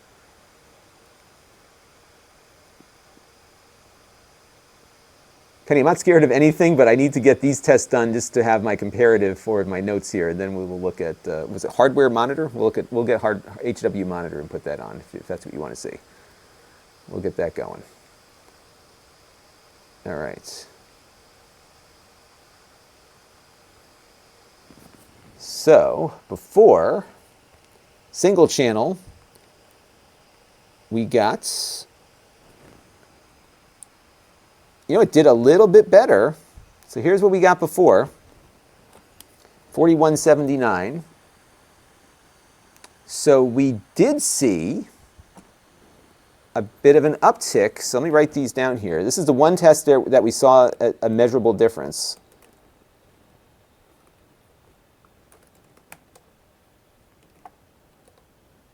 And we got 4814. Now before we got 91.10 frames per second, this one did 104.95. So it did slightly better. And I'll show you the,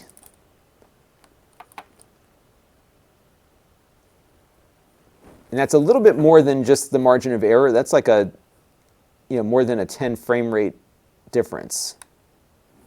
So there could be some benefit on the CPU portion of this test that did well there. So that was pretty good. All right. And I don't even know, I don't think I've run hard HW monitor. What is that? Hardware health monitor. Oh, I think I've run this before, yeah.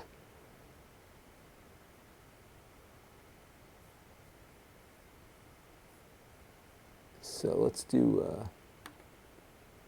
we'll grab that real quick.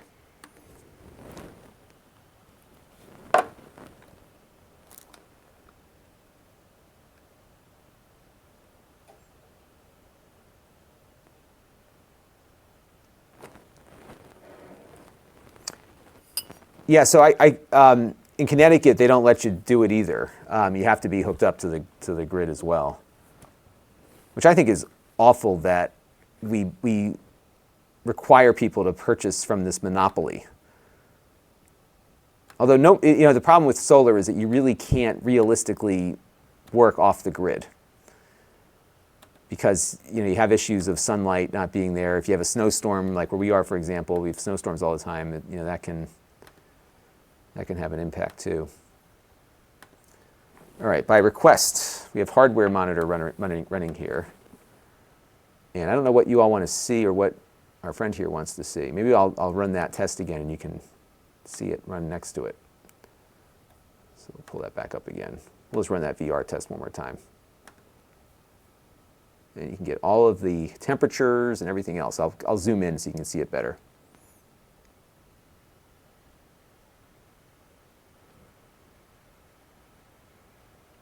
So we did have solar at my family's company. We put up before I left, we put up a big solar array on the roof, a 250 kW system. And that generated enough power for about 9 months out of the year. So that was pretty significant. All right, so I'm gonna let this test run again, and I'll zoom in on hardware monitors so you can all see what is happening as that test runs.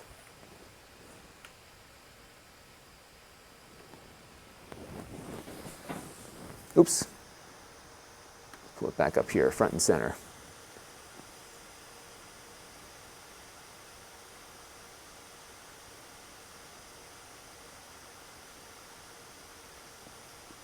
And hopefully this will answer whatever questions you have.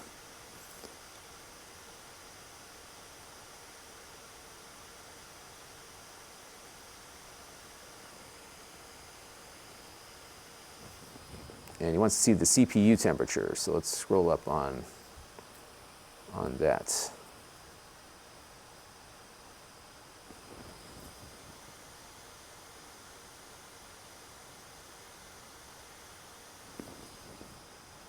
I'm going to scroll down maybe.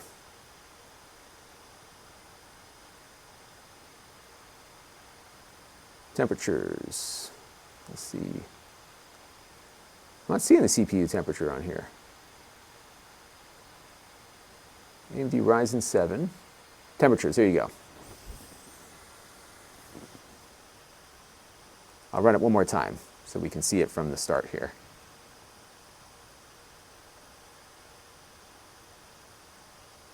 Yeah, so it was pretty consistent here running it, so it looks like the dual channel might make a difference if you're, a small difference in VR. And I'll run this again so you can see the CPU temperatures. And let's see if we can fit the GPU temperature in too.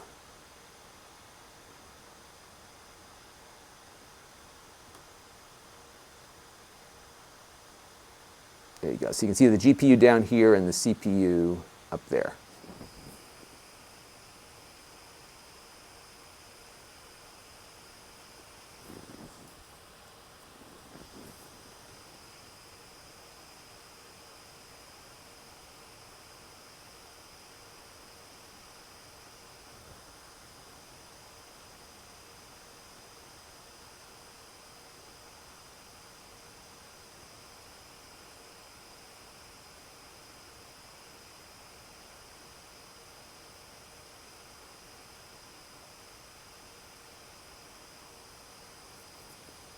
Yeah, I think it's well designed. You're going to pay the price with a noisy fan, but it keeps itself cool.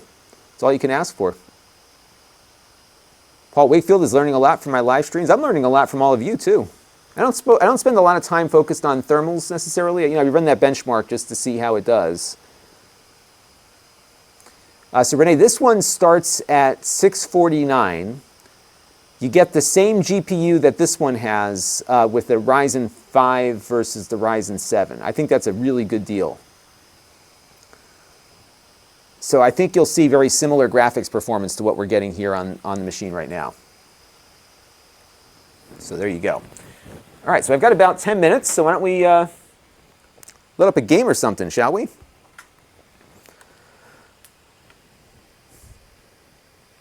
Let's see what I have installed on this hard drive. That will determine what we are going to try out here. I'm just going to get my mouse.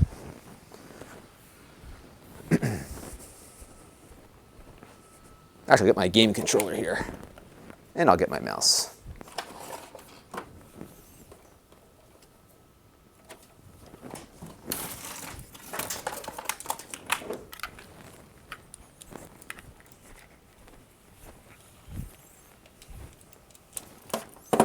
And then I got to do some editing, because I got to get a video ready for you all to watch tonight. And if I have time, I'll get tomorrow or Sunday's video going too. Okay, a space game. All right, twist my arm on that one, everybody. A space game. I can think of a great space game. Some of you will roll your eyes because I play it too much. Let me unplug my mouse. We'll get the joystick installed here. I'm pretty sure I've got it on this disc too. Let's see. And we'll hook up my favorite game controller. I love this controller, if I haven't mentioned that already. So let's go over to our Steam library again and see what I have installed on here.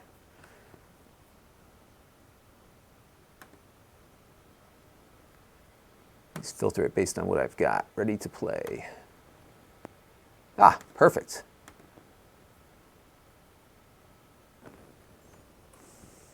Let's play a little No Man's Sky. I love the story of this game. Not the story of inside the game, but the story of how it became a better game because of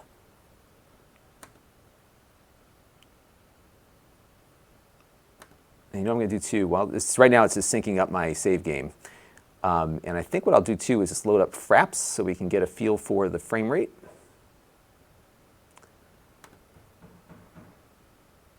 Do I have fraps on here? Looks like I did not copy that. Oh, it is. Here it is. Actually, no, we got the NVIDIA on here. Let's just use that. So I'm going to load up the NVIDIA GeForce.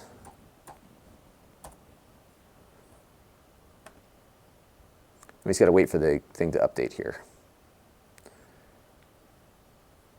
And let's go over to the overlay. And we'll put up the frames per second in the right-hand corner there, FPS counter. Oops. All right, FPS counter will be up there. I'm not sure what's taking No Man's Sky so long. It's like loading. I think it's downloading my my save file. Yeah, what's nice about this controller is that it works with everything. So it works on my PC. It doesn't work on the Xbox, but it works on the Switch, and it works on the PC. It's really, really useful for that. I'm not sure what's taking No Man's Sky so long here. I think it's installing an update or something, because it's lit up blue at the moment.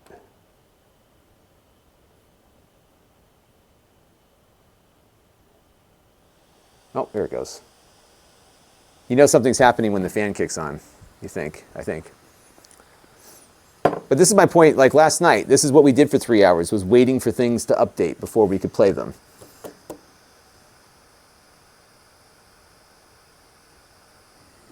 There we go. All right, now it's ready for us.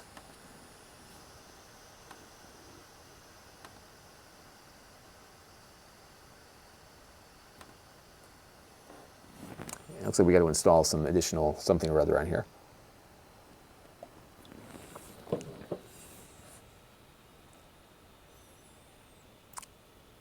So Max is here, and he's got an Asus TUF 505 DV. Is it good? I think it's good enough. If you got the Ryzen 7 with the 2060, that's a pretty hot ticket right there, and you're not paying all that much for it.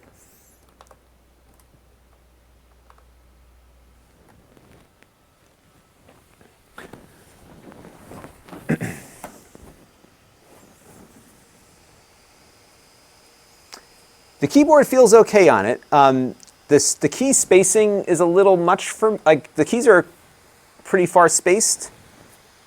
But, you know, so it's not a typist's keyboard. It's more, you know, it's really, I think, kind of suited more on the gaming side. What I got to do later is get some B-roll in the dark of it also. It looks like it's shuffling through some colors right now, but you really can't see it under the studio lights. And we're just waiting for something else to install here. Doo-doo-doo.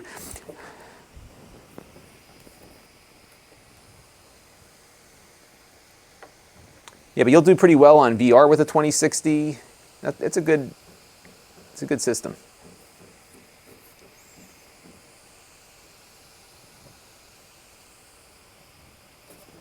But I gotta tell you, I'm really happy with my Lenovo gaming laptop that I bought. It performs very nicely. The fans are very quiet. It's very portable. I took it on a trip with me. It was a really good pick. I'm pretty happy with it. All right, so we'll play around here for a few minutes before I have to head off into the sunset. And I forgot which game I'm loading up here. Let's see what we got. So the 2060 is better than the 1660 Ti, if I'm not mistaken. So Londog says laptops have been around for more than 20 years, yeah, 30 years maybe, and we still haven't gotten a standard keyboard that makes everybody happy. I think, you know, the keyboards are very subjective, and you know, on a desktop you can choose your keyboard, but you can't choose your keyboard on your laptop. I think it's a matter of just getting used to it. And what I should probably do is look at the settings that we've got on here right now. So we are at about 55 frames per second. So let's look at the graphics settings here just to make sure we've got an idea as to how things are configured. So let's go to graphics options. And I'll just record that real quick. I'm pretty sure this is the GeForce recommended settings. So you know what I'm going to do, actually, let's put it on, let's set it to a preset. Let's do enhanced and see what we get on enhanced. So I always like to go with like something that everyone can try on their own to get a comparative. So I'm just going to grab 10 seconds of this. And we're going to say 600.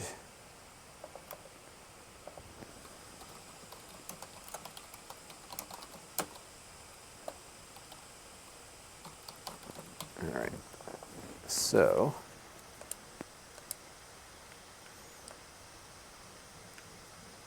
a little laggy there. It might be because of the hard drive. But yeah, we're getting about 60 frames per second. Let me just make sure that we have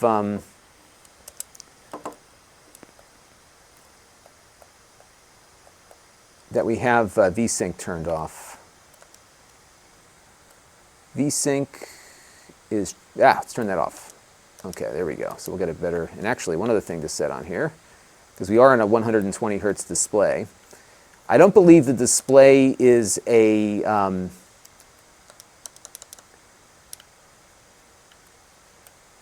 don't believe this is a VSync, a G-Sync display. But we'll just keep going here. I guess there's got to be an option to go beyond like just the maximum, but I guess not. We'll never hit this, so I'll just leave it at 120 here. And we got the 1650 running here too. Oops, shoot, I forgot to apply the settings. Oh, everything I just set did not take.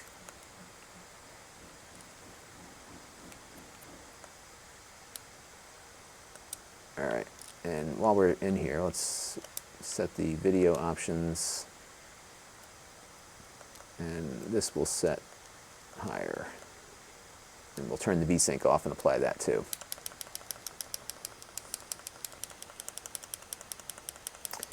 So this is the model with the 1650 and the Ryzen 7. And we'll apply that. Okay.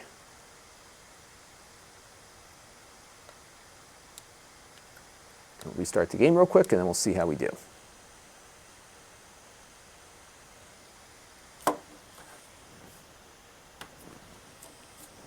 So now we've got it set to enhanced.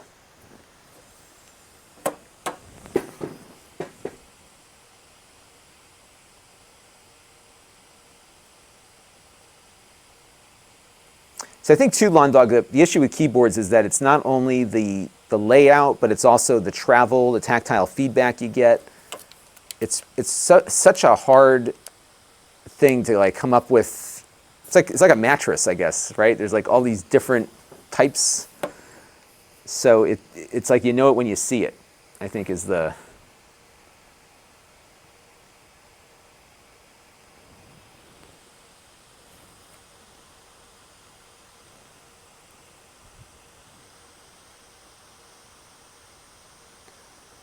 All right, so we're going to let this load in here.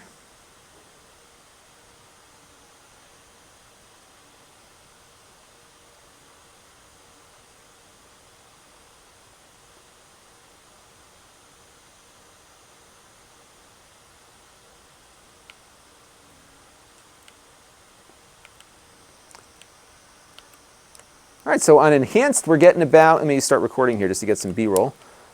So on enhanced, we're doing about 73 to 80 frames per second. Not bad on enhanced. And it comes down to like what you want to do with it, because you've got to think about like, do you want to try to make the most of the 120 hertz display you have? Do you want to run it at 60? And we got to refuel our launch thruster.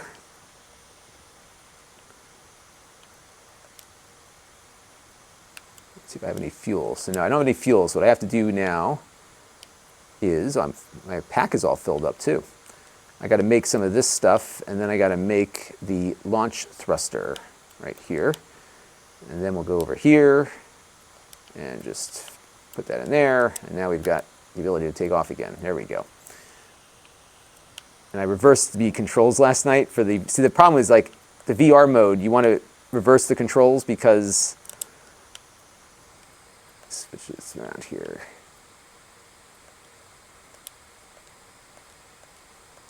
Let's go back to normal. Hey, what's going on here? I want to invert them. Sorry. I want to invert the controls. Okay, here we go. All right.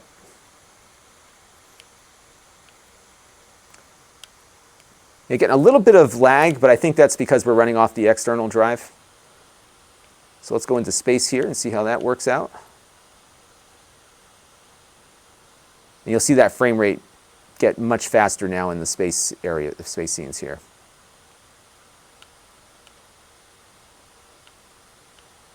Yeah, so now we're up to 90.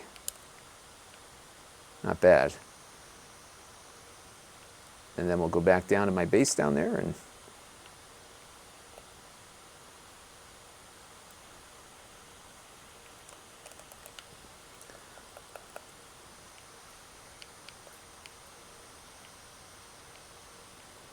I'll do is I'll show you my money-making base. I have a base that makes lots of money. So it's over there. So let me go, that's the off planet. Where's my base on this planet? Let's see if I can find it again. What's awesome about this game is that it's just as good in VR as it is. All right, so let's go back into orbit here.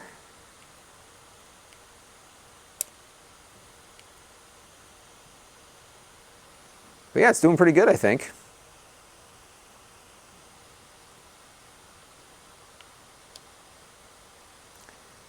And I just want to find my base. It's over there. Okay, so let's go.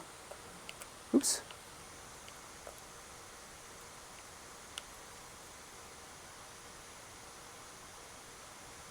Oh, wrong planet. Hang on.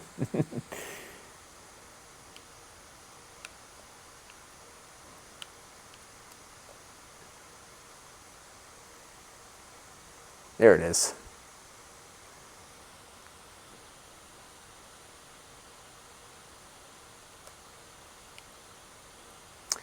So Londog's wondering about whether or not it's worth it to get an Intel chip. And I think if you've got the GPU, you probably will be fine.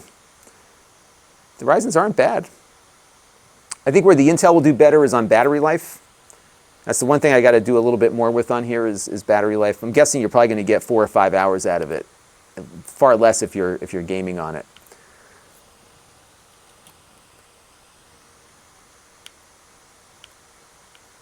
And we'll hop in my my teleporter, and I'll show you my other base, which makes all the money. So I set up my base right next to this big thing that's sitting there. It's pretty cool. All right, so let's go here.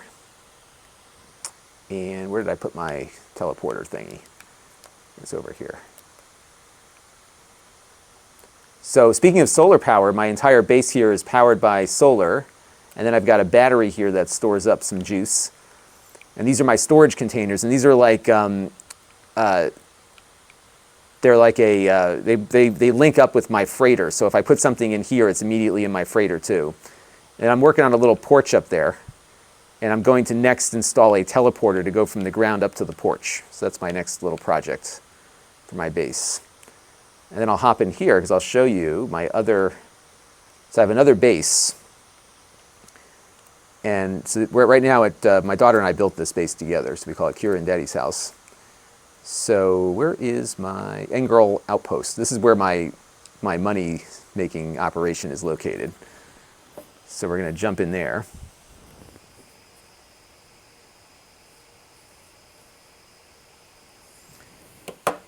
Yeah, Lon.TV says that's true. Your battery will get impacted by, if you're on battery, you're certainly not going to get the performance for sure.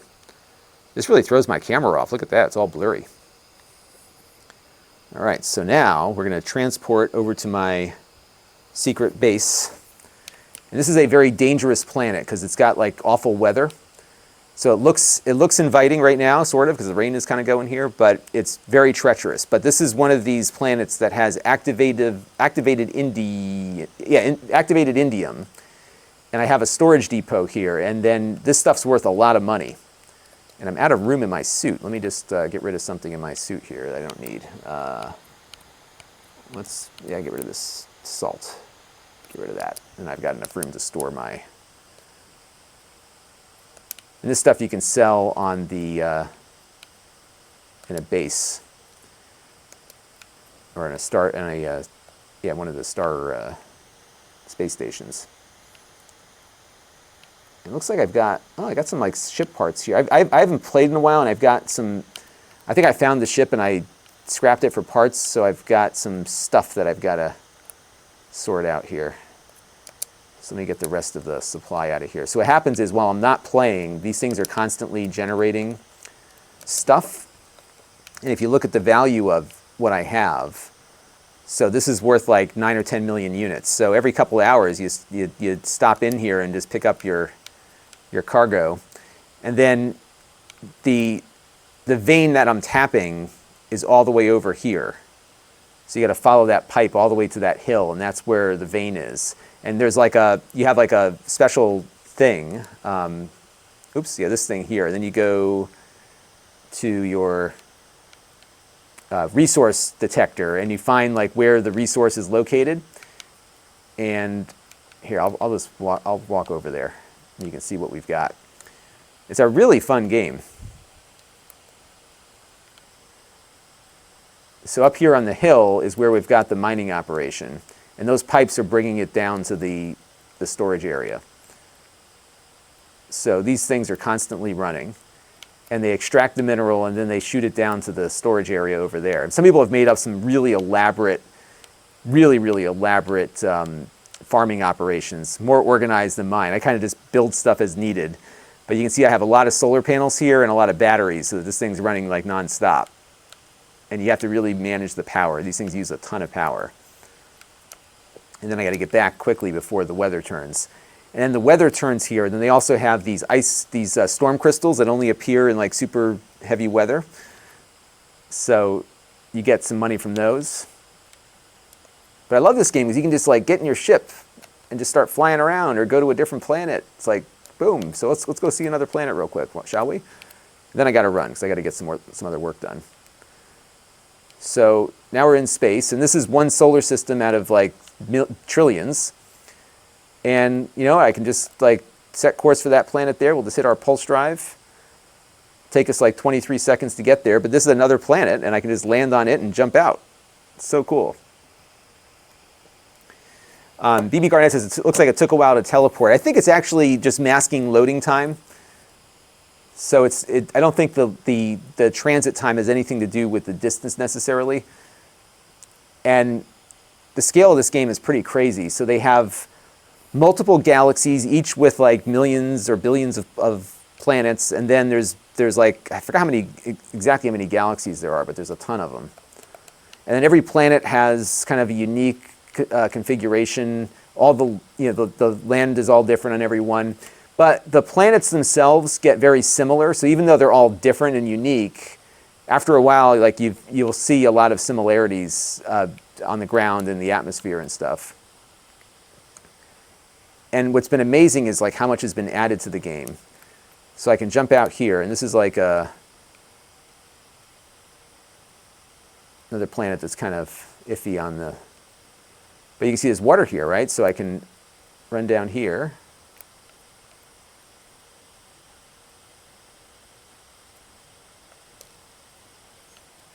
And then we can go into the water.